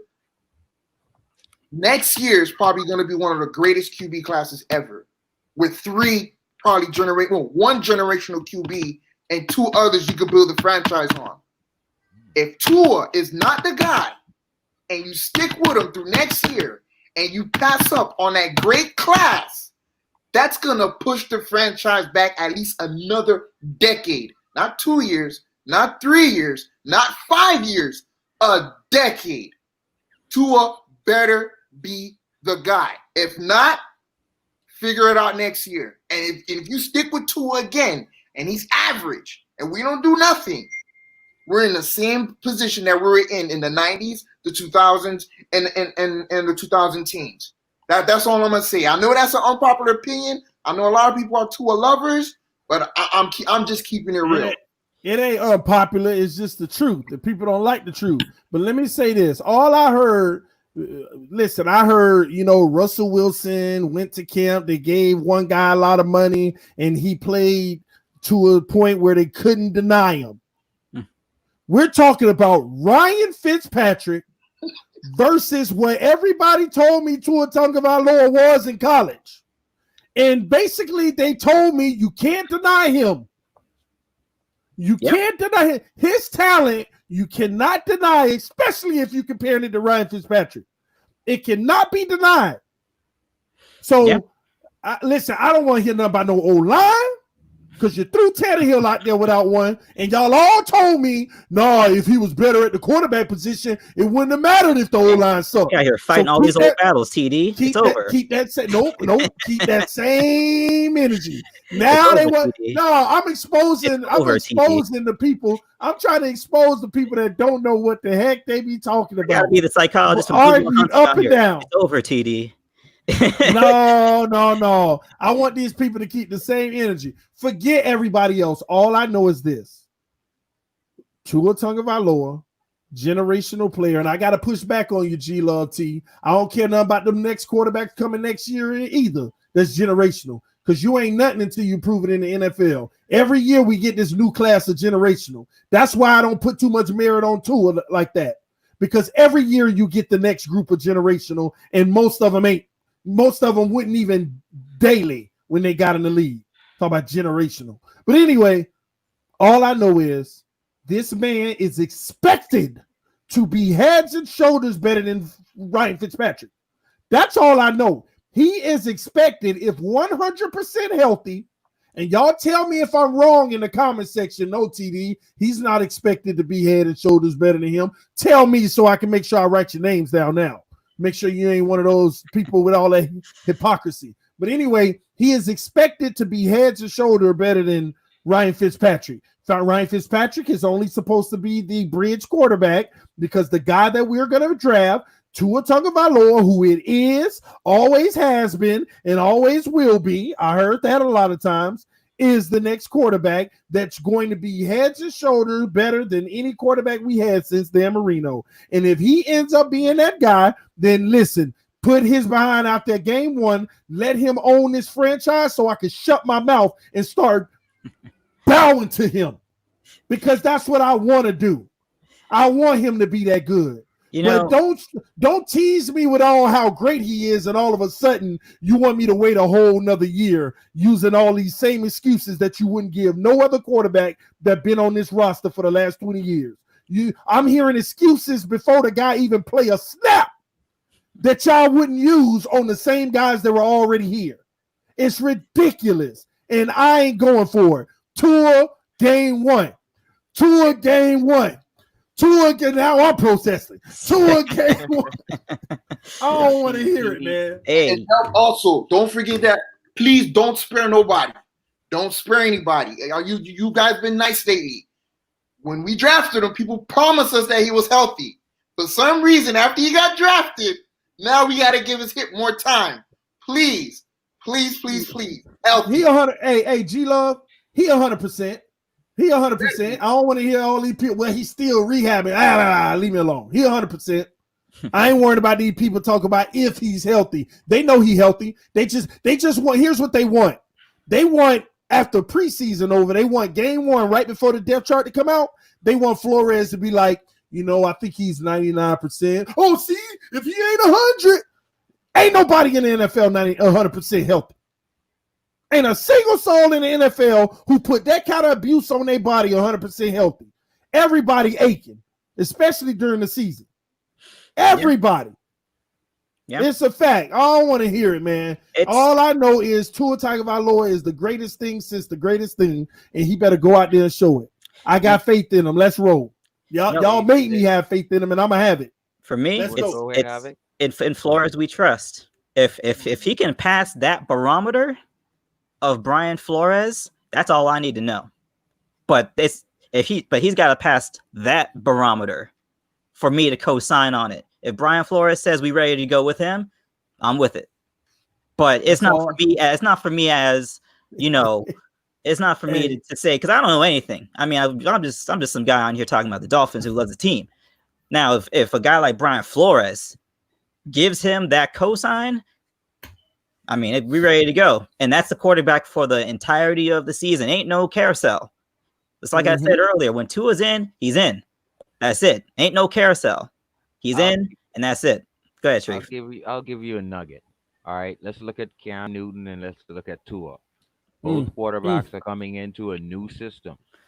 And both quarterbacks have a coach, but are defensive-minded first. I'll ask, TD probably knows this. I'll ask the fans in comments this. Which team has two all-pro cornerbacks already and is prepared from the top down to the defensive lineman to take that next step? What I mean by that next step, you may only need Cam Newton to pass the ball 14 to 18 times a game. If we start to week one, I'm sure Belichick is going to make it that way. If we start to week one and our defense is from the top down, Xavier and Howard and Byron Jones, top 10 corners, I expect a big year from Jerome Baker and Vanoy and the help we got at the defensive line, Raekwon, Lawson, and Ogba. With our zero blitz and the package on third down that we use, you may only have to ask Tua to throw the ball 14 to 18 times a game. True. So what look at Ben Roethlisberger. We only need you to pass the ball 10 to 15 times a game, but in year 3, you're slinging the rock around 48 times a game. So we may see Tua break out after we get him filled, we get him ready up into that point. And so that being said, I just wanted to say Cam Newton and Tua introduced into two new offenses, they get gradually brought into it. Now, that being said, I don't think when you ask Ryan Tannehill to give you 18 passes or you ask Garoppolo to give you 18 passes accurately, you cannot ask them to do that. I'm sorry. You can ask Tannehill, but okay. Well, he obviously he didn't because when Tennessee was stopped in the third quarter on their running game, he couldn't, and I saw that with the Dolphins. One play in a Super Bowl game.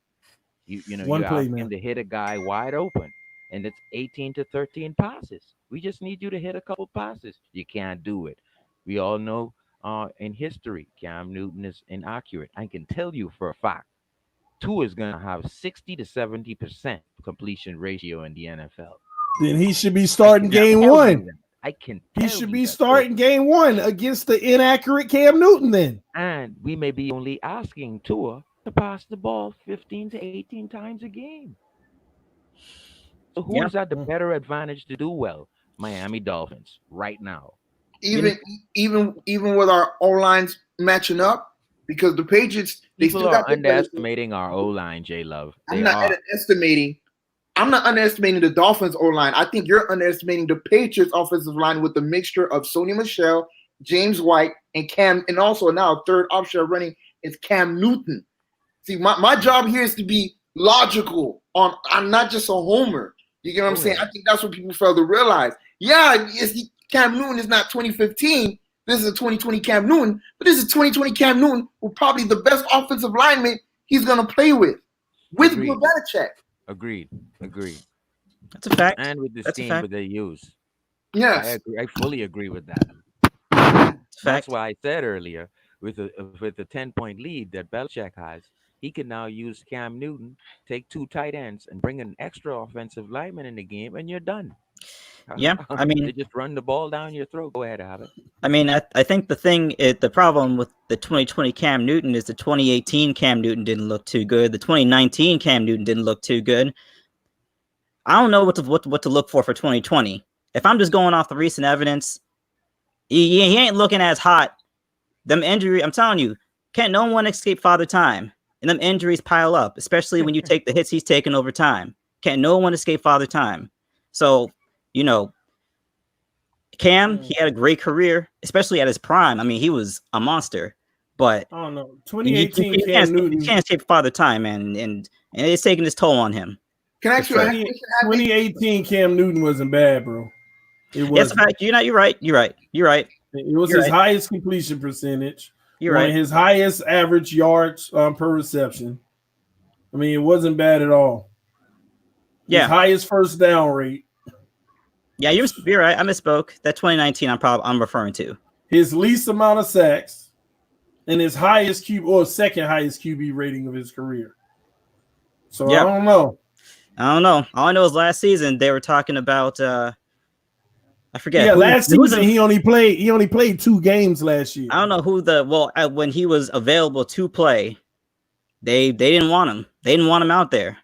So, you gotta take that into account. Now he may have healed up over the offseason, and something miraculous might have happened. Maybe the Belichick sauce, but that's we're gonna have to see. We're gonna have to see if they shift the offense to his needs, or if he's gonna have to shift to the way the Patriots want to do things with Sony Michel. They got Sony Michel, James White. You know what to do with those 2 guys. Yeah. Man, I hope we have football this year. The lead. I think they do the same thing Brian Flores do. You get a lead, and what you do is you sustain the lead because you have a Cam Newton learning. I think Belichick has the corners. Yeah. He has Gilmore. We got the corners. We have a young Shula who's learning Belichick's system. So we have the corners. So look at the identity of the New England Patriots and the Dolphins, who has the younger stud at quarterback, who's more accurate. And if you ask Tua to make the same amount of passes as Garoppolo, Tannehill, or Cam Newton, Tua is the more accurate one. So what I'm saying is, I think Tua is going to be able to give us a lead, and our defense will be able to keep that lead, as opposed to a San Francisco or a Tennessee or even a New England, because this is Cam Newton's first new offense.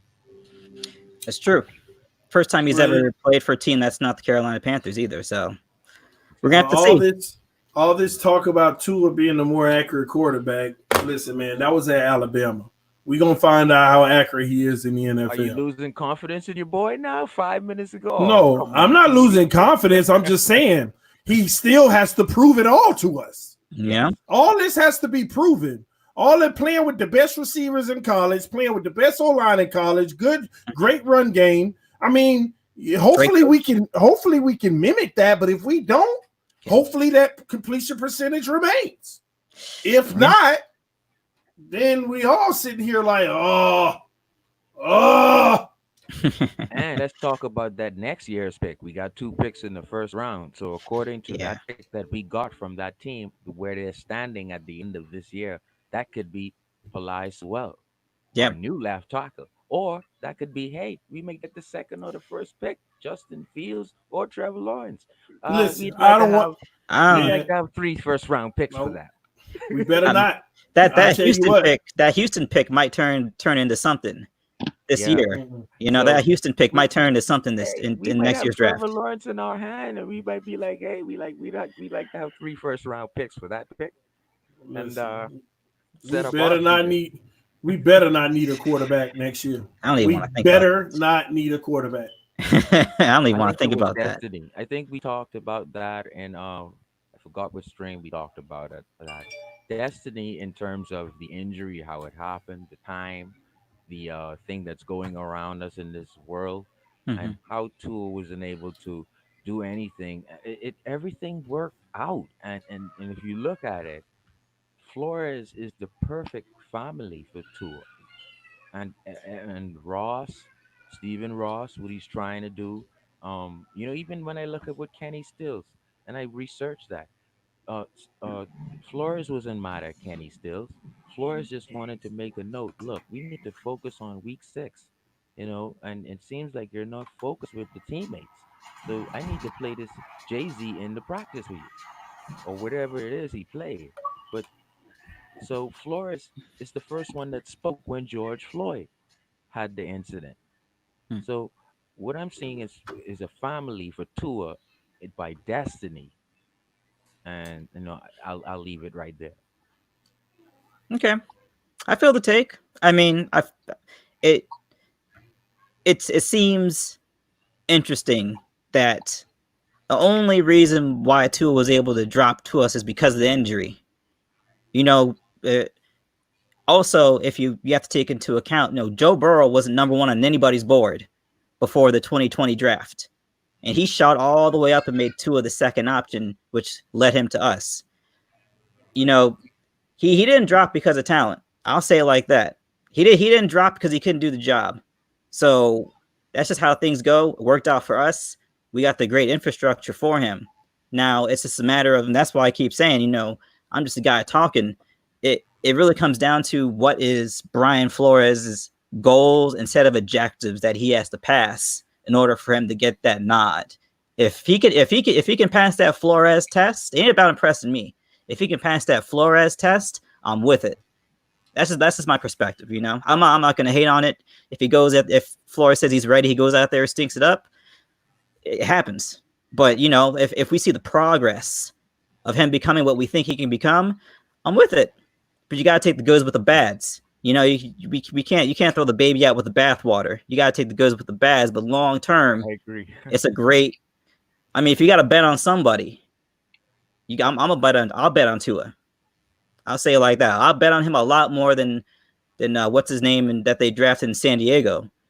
That's not a good bet at all. But I'm betting on him too. I just know if he loses me my money, boy, oh boy, boy, look, oh man, we boy, we done y'all we know done we y'all done, gonna hear it. we done seen the bad times, man. The bad times are over, man. The Cleo Lemon, Ray Lucas, Joey Harrington, Dante Culp. Man, the days are over. It's I a new hope so. page. It's a new era, bro. We're done with and that. and TD, I know TD's brewing and waiting for this moment. We've already sold out number 1 and 2 jerseys with Tua in the NFL. If Tua was to have one iota of a 3-week run where he just slaughters teams, week 1, 2, and 3, you know what's gonna happen to Tua?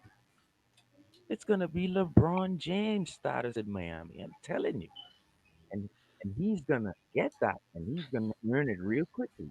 And so, if Tua breaks out, I'm telling you, it's going to be a phenomenon we've never seen. I'm not even prepared to even know what will happen in Miami if Tua breaks out, because we're not prepared for that, because we've seen garbage for 20 years. You see what I'm saying? So Tua is going to do something special, and I think if things work out right, you know, he's already sold out jerseys. That means we're gonna have fans in London, Germany. We're gonna gain even more fans from Tua. So that's part of the enigma of all this too with Tua. It's like, and you mentioned it earlier about the injury and partly the what's going on around us in the world too, about Tua not being able to go to every team and see what check them out before draft and everything. So everything worked right out, and you know now I agree with J Love about the James White and the running backfield that New England has, but I still would put the Dolphins defense in terms of the back end now, because TD mentioned this a lot in the early mornings, and you guys got to listen to TD in the early mornings. When it comes to lockdown corner and who the Dolphins would be locking down number one and number two receivers, I don't think any team wants to face us on third down because teams normally pick out your weakest. And so our weakest would be Igbunagami, and our weakest would probably be the fifth corner after him, which would probably be Jamal Wills, or Jamal Perry. So Mm, that's who you want to attack? Sure, you can go attack him, and Bobby McCain will get interceptions because you're not going to attack Xavier and Byron. I'm telling you that right now. So I mm, put that versus New England with Cam Newton. I don't care who the Dolphins are prepared to win more games. I'm saying that Yeah. right I hope y'all right about X. I'm just saying. I really hope y'all right. now. yeah, yeah. TD, I what you hope got y'all right. against X? We TD, need what we you need we got need the against right X, X to man? show up this year. We need the right X, man. We don't need Jubilee. We need Wolverine. Exactly. Tua all day. This kid, the truth. Facts. Stop shorting the kid. All right. All right. For me, it's just about Flores. You know, if he comes out and gives him the check mark, I'm down with it. Until then, you know, we're gonna go with the, everyone knows the depth chart at this time, particularly before training camp. That depth chart don't mean nothing. He's gonna give Fitzpatrick, I think, the first team snaps just out of respect. But if Tua does what he does, it is what it is. I mean, that's what they say. It is what it is. But he's got to pass that Yeah. barometer for me before I crown him. Yeah, I rather see the preseason before I start to say, what I'm seeing, because I want to see my Eric. You know how we go, TD. We want to see all the guys on the practice squad play in the preseason. We want to gauge the team before I go on a limb like that. I hear you. It's interesting. It's gonna be interesting to see. There's a lot of things. There are a lot of questions that need to be answered. Right now, we're in a little bit of a holding pattern Right. because we have a lot of things. There's a lot of information we might have at this time that we don't have right now. So Yeah. right now we're in a little bit of a holding pattern. So a lot of things that we've been talking about the past months, nothing's been answered. Yeah. Now So you know how training camp goes. We would have gotten the updates. We would have gotten the what has been said right now at a yep, camp. And these are the things that we're missing out on.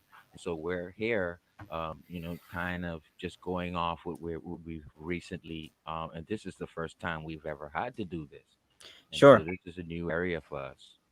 Yeah. Also, if you're looking at the restrictions, I mean, how's that going to affect not just us, but all the teams? You know that practice time is going to be limited. You know it's going to be restricted. Everything's just going to be more cumbersome. Everything's going to be more timely. Everything's just going to take longer to do because of the increased protocols. So there's going to be more virtual meetings, which means that the guys are going to have less time with each other, which Right. particularly you know gives me concern with the O line because that's the one unit that needs to be synced up as one. I And we heard, apologize if I didn't let people know that we've been working out a month and a half ago in Arizona with the yeah, rookies, all the offensive linemen. Yep. yeah, Fitzpatrick is out there, and Rosen is. I'm sorry I didn't report that. Yeah, so we've been in Arizona working out with the offensive linemen and the first team hmm, for quite a minute now, a month and a half. But we can't. It's that's like we great to can't. hear. And also, that wasn't sanctioned by the NFL. That was sanctioned by each of those agents. Mm. Oh, man, there goes. That's the Yeah, Patriot way. Do outside the NFL's view. they Exactly. can make their own decision. That's what's up, man. But I'm glad that they're working together. I know one wild card in all this we're not talking about is Josh Rosen. Who knows? The kid might still come through and shock everybody. Man earned the starting job. I don't know. We shall see. I think if Josh Rosen gives you a good preseason show, someone can give you a late third or even a second for him. Because the thing is, it people don't want us to have a jewel as well. Because we probably want to keep the jewel because we don't need to let him go. But people will probably want the jewel more than we need to keep. You understand? So they'd overpay. And I think Greer is smart enough not to be underscathed by any trade. Yeah, I mean, to be honest, I think it's only going to take a little bit of good tape for us to see some traction in terms of Rosen. I don't think they're desperate to get off of him by any stretch of the imagination. I mean, I think everyone is aware of what the future of the quarterback position in Miami is. Right. But, I mean, if you can put on some good tape, you may be able to recoup something. And look Anything. at Anything. this. We paid Matt Moore 8 million to 10 million for 3 years to back up Tannehill. So if we're paying Tua 1 million this year and next year, why am I letting him go? Let the young guy sit. Yeah, I mean, Matt Moore is literally a professional backup quarterback. Like, he is, especially if you look at he's playing the same role he's playing in Kansas City when He Mahomes got went a down. ring. Mahomes went down. He held it down for as long as he could Yeah. held it down for, and Mahomes came back and just in time because we've all saw the how Matt Moore performed in the playoffs. Gunslinger. Do you think New England would go after someone like Jamal Adams? Nothing, you know what? Nothing in New England You surprises trying me to hurt my anymore. head. Nothing New England does surprises me anymore, man. These guys will do anything to find edge. But I mean, we do know if New England's gonna put money somewhere, is gonna put it in the secondary. Now it's a matter of, are the Jets trying to do business with the Patriots? That's the real question. Are the Jets trying to do business with anybody in the AFC East? I mean, Gase is mad petty. I know Joe Douglas is running the show up there, but Gase is mad petty. Like, we'll have to see. Don't you guys? Go ahead, TD. Here's a good fact that Devon Gottschall, I'm just reading this on Twitter. PFF released this. 32 stops against the run. In 2019, Devon Gottschall, most among all interior defenders. Number one in the NFL stops against the run was Devon Gottschall. Okay. That's mostly because he was probably healthy. Go ahead, have it. I mean, no one's saying Gottschall's a scrub. I think everyone just thinks that Davis's ceiling is much higher than Gottschall, and Gottschall's going to be looking for an extension. And if you got Raekwon Davis in the tuck, you're going to look to maybe allocate those resources somewhere else. Yeah. And I also look at it like how we had Kenny Mixon and Lorenzo Bromell. And Minnesota saw the talent that we have. I think this is the type of year like that when a team can see so much talent that we have, even though we have JT, Tim Bowens, we had Randy Starks. So it's like we have so much talent, we can get rid of Kenny Mixon and Lorenzo Bromell. It's like, and I think we're getting to that point. We're gonna get to that point. Yeah, I mean, there's for quite a while, Miami knew how to build up a D end. The legacy never stopped from Jason Taylor to Cam Wake. I mean, man, we should have done a whole lot more. You talking about you got a consistent pass rush for over a decade combined between those two guys. Man, that hurts. That's why we feel within ourselves we're spoiled. We're spoiled with Marino. We're spoiled with JT Zach. We're spoiled with greatness without a ring. But yet we're like, we need to complete a mission. Well, we got something that no other team in the NFL has. That's why we got that swagger. No other team in the NFL say they was perfect. Right. We own that crown. You know what I mean? So we allowed to walk a little, to bop a little differently than everybody else. So in today's NFL, because I don't know if anybody will ever get back to that perfect season, which I hope we are the first team to do it. Who's gonna be the number one team in the AFC East this year? Try to take fandom out of it. Who do you really think is gonna be the number one team in the AFC East? Win the AFC East? I think if you don't look at it from a homer perspective, which obviously I'll try right now. I would say just because the Bills made the playoffs last season and they improved in a few areas in the offseason. Like if I was just like working for USA Today, I didn't know nothing about nothing, I would just say the Bills are in position to take the AFC East. Now, knowing what I know about our team, I don't think it's a runaway.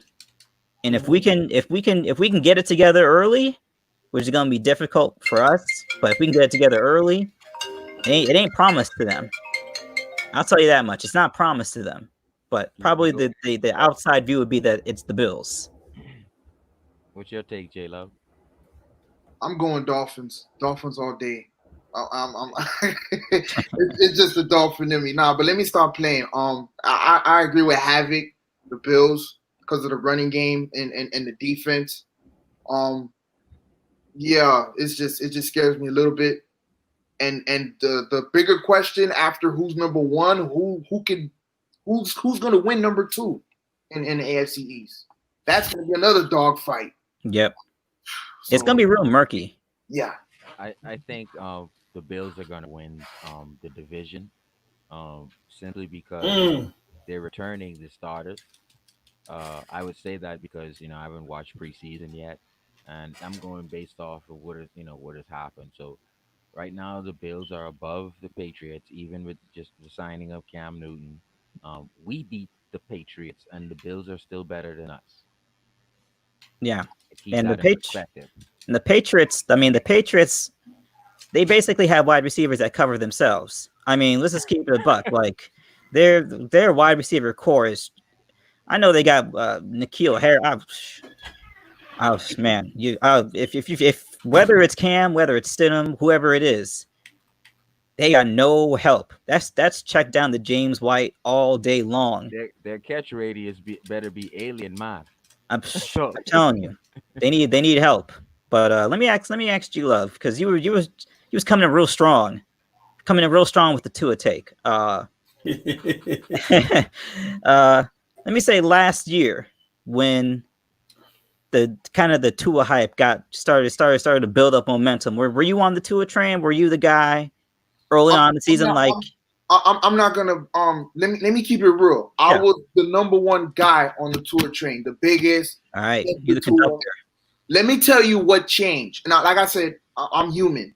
What changed is when we got the 2 extra first round picks. That's what made me change my whole perspective on we can build a roster. We can actually build a roster because I'm part of the new generation that don't want to see QBs get max contracts. It doesn't work. I feel once a team gives a QB a max contract, that franchise is dead. I'm sorry for if I ever get flack for it in the future. Actually, I'm not. But if you look at the facts, those are the facts.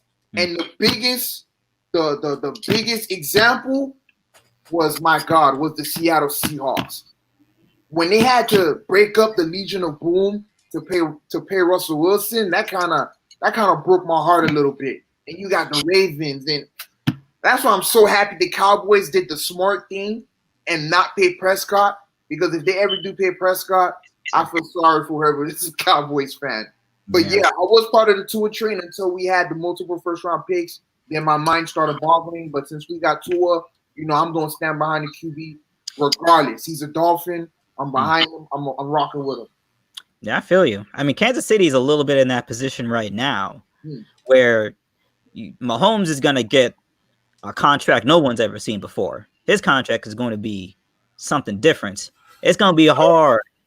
People make it seem like he's going to take a pay cut. It's going to be hard. Hey, it's going to be not on that first contract. He's going to set the market with that first contract. It's going to be hard to have guys like Watkins and Hill and Hardman and Kelsey and all them dudes that got in that. It's going to be hard to keep any of them around. But the You thing got to with put that thing Mahomes, you can be money. happy is you won the Super Bowl. Yes. Like, you can be happy if you don't win one for another 10, 15 I years. totally agree. I totally Yeah. agree. I hear you. But if you're a franchise, like I said, like us as Dolphin fans, yeah, we love Marino. We ain't win. We got nothing to show for it but the statue and in front of Hard Rock. I don't Because want a statue. Marino I want a wanted his championship. money. Because Huh? Marino wanted his money. Yeah. And I'm sorry to say it. Marino did not look at it like how Brady looked at it. Don't you know that San Francisco is being handcuffed right now by Garoppolo's contract? Yeah. Don't think San Francisco is going to be making it every year. Like, okay, they got a first round pick and they replaced it their nose tackle. That's it. Yep. That's it. They're Yeah. not going to be doing well. We had to get one of their running backs who was very productive. You think they wanted to let him go? They're Nope. going through the syndrome now of Dallas. Yeah. You're Dallas right. will be feeling the same heat. I know And Hillary wants to win. She's a big Dallas Cowboys fan, but Hillary knows that Dak's rookie contract is over. So they were supposed to want it 2 years, a year ago, like Jay Love is saying. Even though Patrick Mahomes may never ever win, they already won in his rookie contract to give him sustainable help. And so now when everyone gets paid, like you can let these other guys go and keep Mahomes and try to build that other try to get back to the playoffs in other ways. But yeah. right now, Seattle, Kansas City, Dallas Cowboys is heavily affected by that. The Yeah. reason why a lot of people respect Brady is because he helped his offensive line make more money every year by taking pay cuts so they can protect him. There it goes. It makes sense long term. If you really, I mean, if you just take the finances out of it, it makes money. It makes more sense long term that I'm gonna be able to be upright a lot longer if these guys are in front of me and can get paid. But particularly when you're looking at the Kansas City situation, you have a situation where they played it perfectly. They had the right coach in place. They had the skill players ready to go. They were able, because they didn't have a big QB contract on the books. They were able to get a Tyrann Mathieu, who I think made, outside of Chris Jones and Frank Clark, I think he made the biggest difference from their defense being questionable, which it's not amazing, but it gave them a level of respectability that they could make I that Super agree. Bowl run. And I don't know if you watched that Super Bowl. It was him who ranted at the defense in the first half. He was all over the Like, field. like guys, you need to get it together. We are in this game. Like you guys need to get it together. And it was him who made that big hit in the third quarter. Ever since, the defense stood. So it's people like Tyron Matthew. I watch these things. These are the things that Rashard Jones had for our defense. Pick Hmm. us up. What do get in everyone's faces? And Tyron Matthew, small little guy, big heart. That's a fact. That's a fact. I mean, I think that's the main thing when you're looking at our secondary. At the boundaries and in the slot, we can cover, but when you're talking about the safety, while Eric Rowe can hold it down, he's not going to give you that extra element at Yeah, that Jamal Adams is going to give you. He's not going to give you that extra element that a Tyrann Mathieu, Derwin James, you guys like that, they're going to give you. right. He's gonna hold it down, but he's not going to give you that extra little something that the greats will give you. That's I agree. my main thing is our secondary is looking great from the cornerback perspective, but at the safety position, it's up for grabs Hmm. right now. I mean, especially a free safety. You talking about McCain or Colbert? I mean, I don't love either one of those options at free safety, but you know, Hmm. it is what it is. At least Eric Rowe is a solid veteran, but McCain's a solid veteran too. But he shined when he was in the slot as a cornerback, as a Right. free safety. I mean, that's Right. that's not that's not playing to his skill set. If we can get, I don't know if you remember Sean Wooden and Brock Marion. 100%. If we can get somewhat of a Sean Wooden and a Brock Marion, I'll say Brock Marion out of McCain. That's good enough. Brock Marion was in an All Pro. He was there in the right place. Hmm. And then Jeremiah Bell to me is better than Rashard Jones. And to get Jeremiah Bell again, wow. I don't think to find that's Hmm. Jamal Adams right there, Jeremiah Bell. So, and so That was a great defense, without question. Can I ask y'all a question? Why, one person that we haven't talked about at all, in the safety position. What about Tankersley? He's I a mean, burner. He has the speed. Tankersley, it's mixed. It's hard to evaluate because he got injured, but he kind of reminds me a little bit in the situation that Adrian Colbert is in, which is a guy that has all the physical characteristics, but you're looking for him to put it together over an extended period of time. That's something Colbert hasn't been able to do, and that's something Tankersley hasn't been able to do either. So for me, once again, much like Colbert, And got the Havoc, physical characteristics, but yeah, he has the body type. He's 6'3" and yeah, he's over 295. So he can be the Derwin James because Derwin James is big. yeah. So, but Tankersley has that body type to be a Derwin James, 6'3", very fast, can do the Richard Sherman type things at strong safety. Okay. Yeah, I mean, you're talking about a guy that can be transcendent at the safety position. I think right now we're just looking for starters at the safety position. I mean, otherwise, I in terms of locking up receivers, I mean, we got that. I'd much rather have the cornerbacks, the cornerbacks that we have, and questionable safeties than great safeties, but I don't have anybody that can cover the wide receivers on the inside. And Dolphin fans, what Havoc is saying right now, Tua is on his rookie contract, and we've spread it out our payments to the top corners. So we only could do so much for Tua for the next 3 years to help him. After that, we just can't go get a top safety too because we want a top safety too. Oh well, there's the top running back too. Let's get the top. Just calm down. We already got the 2 top corners. All right, we'll be heavy paying our money out of our pockets if we try to compensate every position. Oh, well, we're gonna need an all-pro safety on the side of because we know X is gonna cheat, or we're gonna buy. We cannot fill every need with the top all-pro player, guys. We just can't. Well, Especially in Tour's rookie contract. X may not be the guy though, but we'll find out. I have a question with Noah Eganagni, right? Let's say he does step up. Can you educate me because I'm not really the X's and O's guys?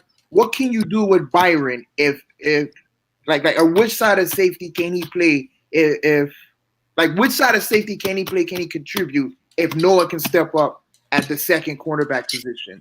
Because that's the biggest question amongst the the guys that don't really know the X's and O's. Yeah, I mean, I know Byron Jones is a Pro Bowl caliber safety at the free safety position. We know that off the bat. Now, the issue, I think the thing is he's much more valuable to us as a cornerback than as a safety. But he's Pro Bowl at both positions, which is very rare.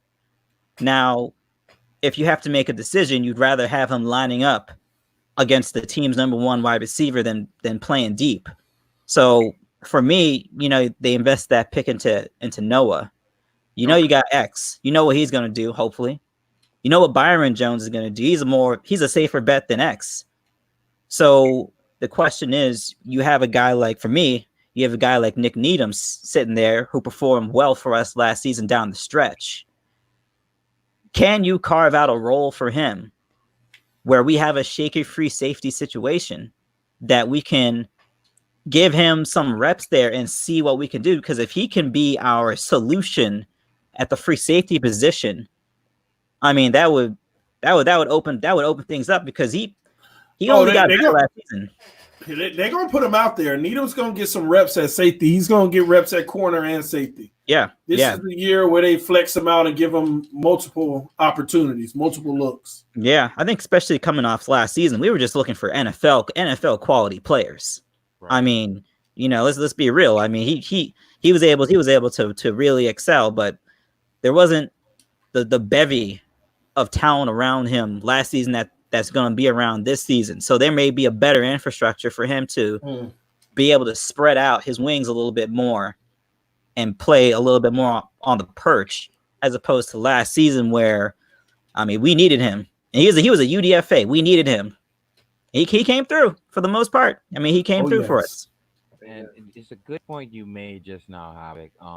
When you look at Adam Gase, he had fights with Ajayi, he had fights with Landry, he had fights with Rashard Jones. So Mm. leadership is not a thing that Gase has in him. He's probably a good numbers guy with the offense. When you look at Flores, you just said it. He was able to get guys off the street, get them ready to play Sunday, and get them to honor the playbook and get them to respect him and respect their teammates. So, in terms of who has a system of schooling and teaching football players how to play Mhm. football, it's Brian Flores, because he's not going to get 22 players off of the street anymore this year. He has capable players out of the universities this year and capable NFL players who's coming straight out of college. So Mhm. we're not going to be off of the street guys and off of the street tackles and off of, so we're going to have better skilled guys at his leisure to coach, and they're going to be better because Mm. of that, just on that alone. Year Yeah, one was a real freakazoid. it's true. 41 transactions. 22 of them were made ready to play Sunday off of the street in 1 week. Mm. I That's mean, it's where he intense. gets his honor from his good coaching. That right there is his honor and good coaching. Yeah. That tells me we found a diamond in the rough in coaching. And you know what? I think especially when you're looking at Brian Flores, he wasn't even a diamond in the rough. He was right there for the taking. Anybody could have had him. But you True. know, Glad we saw that. we was wise enough Well, to pull that trigger because you know we had a guy like Chris Greer when they handed him the reins, he was like, "Oh, I know the guy. I know the guy. I know the guy right now. I work with this guy. They work together in New England together in scouting yes, departments." I researched that. Yes. So when Greer, you know, Greer was working underneath Tannenbaum, but when Greer got the reins, he was like, "Yo, Flores is the guy."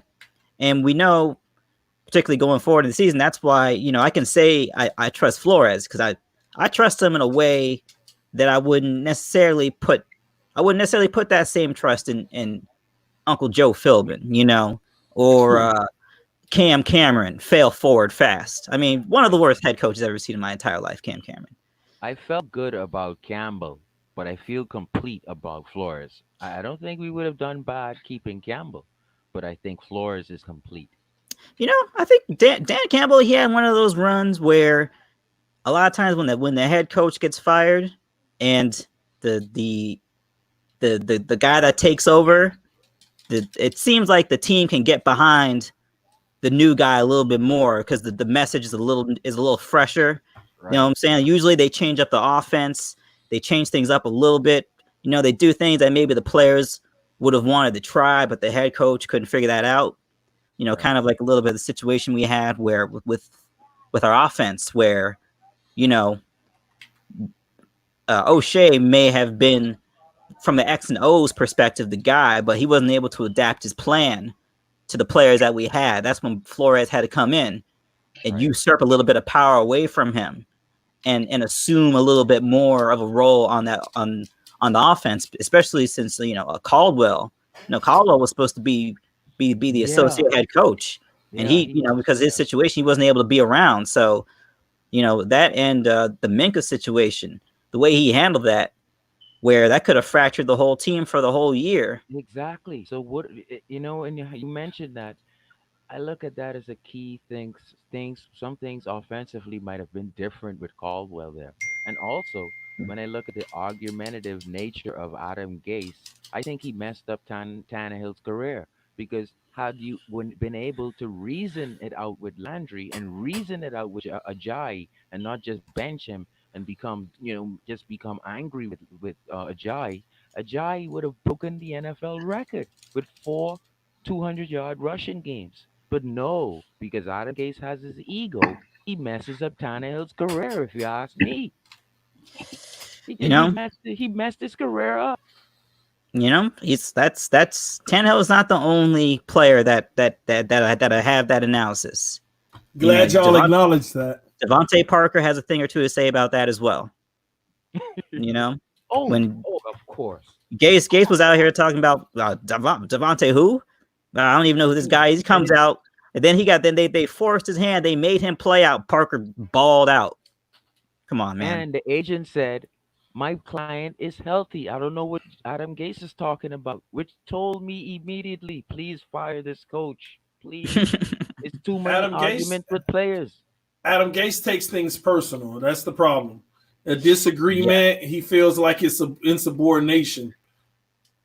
Yeah, He damaged a little bit. Tannehill's career. He damaged Ajayi. We had the best running back in the game. We had the best receiving possession receiver with Landry. He messed up our chance to go far. He did. Yeah. He was not the right. He was definitely not the And we're right coach. seeing it But now we're seeing with Jamal Adams. yeah, but you know what? I mean, the best thing that we did is we identified, maybe a little too late, but we identified what Adam Gase was. And I think what's even better for us is that he's a Jets problem now. Boy, So and we I'm ain't, so happy. we know we know a thing or two about him. So, we know a thing or two about him that the Jets don't know, but they're finding out real quick. They found out at that press conference when it looked like someone bikini waxed his face. He's looking real crazy out there. So I'm lucky we got off that stock. I'm lucky. We're real lucky we got off that stock. Boy, Big time. I want him to give Gase a 10-year deal. Oh my gosh, man. Yeah, man. Jets. Good luck with that. I mean, he seems like a guy. He may have the knowledge, but he may not be the leader that you need from the head coaching position. No, man. I'm just happy he's not our coach no more, man. That's all that matters to me. That's a fact. That's the only thing that matters. The thing about it, Andy Reid may not be like the leadership guru, but Andy Reid is so laid back in his personality that he can get along with all of his players. You don't have to be Flores-like or Shula-like, so disciplinary and military-like, but you can also be communicative with your players and have the atmosphere feel like you can come to my coach with anything. That's all it has to be. Yep. Also, Andy Reid knows how to pick the right coaches around him. Yes. When you're talking about the coach, you're talking about the disparity in terms of blacks in the coaching ranks in the NFL. You talk about Andy Reid's coaching tree. He seems like he's one of the coaches actually giving, position coaches of color a chance at more opportunity. Yes. So you look at Andy Reid's tree. It's a diverse tree, and what's the Bieniemy is about to come off that tree real quick too. So I would want to keep Bieniemy if I was him. I'm surprised someone hasn't scooped him up yet, because that Houston situation, it needs to be changed. Yeah. I don't know how Bill O'Brien has all that power, but it's great for us because we got that first round pick. Yeah. But he is trash as a GM. I don't know how he's GM, but it is what it is, man. Yeah. Better for us. Hey guys, I'm about to get up out of here in about 2 minutes. I went ahead and ran a quick game real quick. It's what time is it? 10:30 on my end. I'm gonna finish my anniversary weekend, watch a movie with the wife. We're gonna see about this Cam Newton stuff, man. We're gonna see. Yeah. Time will tell. At the end of the day, it's fins up to the end. And at the same token, guys, we have nothing to be worried about. But it's just from a seeding standpoint, does it matter? That's all that matters. The seeding standpoint, all right? Y'all make sure y'all check out the other platform, TD's Real Talk. We're gonna have some more things coming your way this week. A lot of good conversation, especially after this weekend. A lot of stuff that was discussed that I've been a part of. I can't wait to have those conversations with you guys. So we shall see. Oh, I guess that's game. So I wanted to play the Patriots in this game, by the way. Just so I can beat up on them and show y'all we have nothing to worry about, ladies and gentlemen. So that's why I picked the Dolphins, and I knew I was going to end up playing a Patriot team. because that's what they always want to link us with. But let's see if we can get this last touchdown before I get out of here. 3 seconds left. Dominate the Patriots. We're going to go to RB. We're going to go late. We're going to go to RB. See what time it is. Looking to see. You better hit that B. Oh, I jumped up again and couldn't have got it. But that's still a W.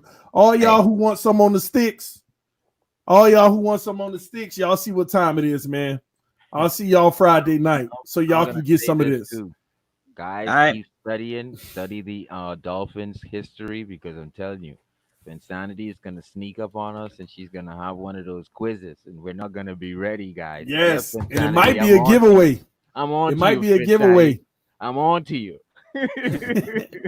Hey, that's a great job. Engraving in the comment section said TD's such a disrespectful man player. What he don't want to tell y'all is him who I just beat. I text him and said pick the Patriots and see if you can win. He say piece of cake, and I just beat up on him with the Patriots. Just so y'all know, that was Engraving I just beat. Hey, shout out to Engraving. Engraven's a homie. Dyslexic thoughts, Engraving. Yeah, man. Shout out to Engraving. I ain't gonna do the man reputation like that. That wasn't him, man. That wasn't him. I ain't gonna do it like that. Hey, we gotta get EM and Great One to play, man, because them two been mouthing off. I gotta see what this mouthing off all about. Don't worry, when we get the PlayStations and when the PlayStation 5 come out, we're gonna see all that talk. All these guys running right now talking about, I got a PlayStation, so I can't play. They just running. Engraving said, ha, y'all better check that gamer tag. TD almost just lost too. Hey, but I got the W. Man, I'm finna get out of here, man. My wife over here waiting to finish up our anniversary weekend. We finna get at it, y'all. We love y'all. We appreciate y'all. They said, hey, baby. Oh, she threw a piece. She don't know y'all can't see her right now. But I'm out, y'all. I'll see y'all later. Fins up, y'all. Hit that subscribe button if you're new. Hit that like button. We're trying to get over 200 likes, and we did. So we're probably gonna get over 300 on this video. So thank y'all so much. I will see y'all tomorrow on Wake Up with TD in the morning, and it's gonna be fun in the morning. So don't miss it. Thank you, Havoc. G-Love T, man. Thank you for your expertise, bro. You rocking it tonight. And Sharif, as always, bringing the facts. Love y'all, man. We'll see y'all soon. Peace. Fins up. Start to it.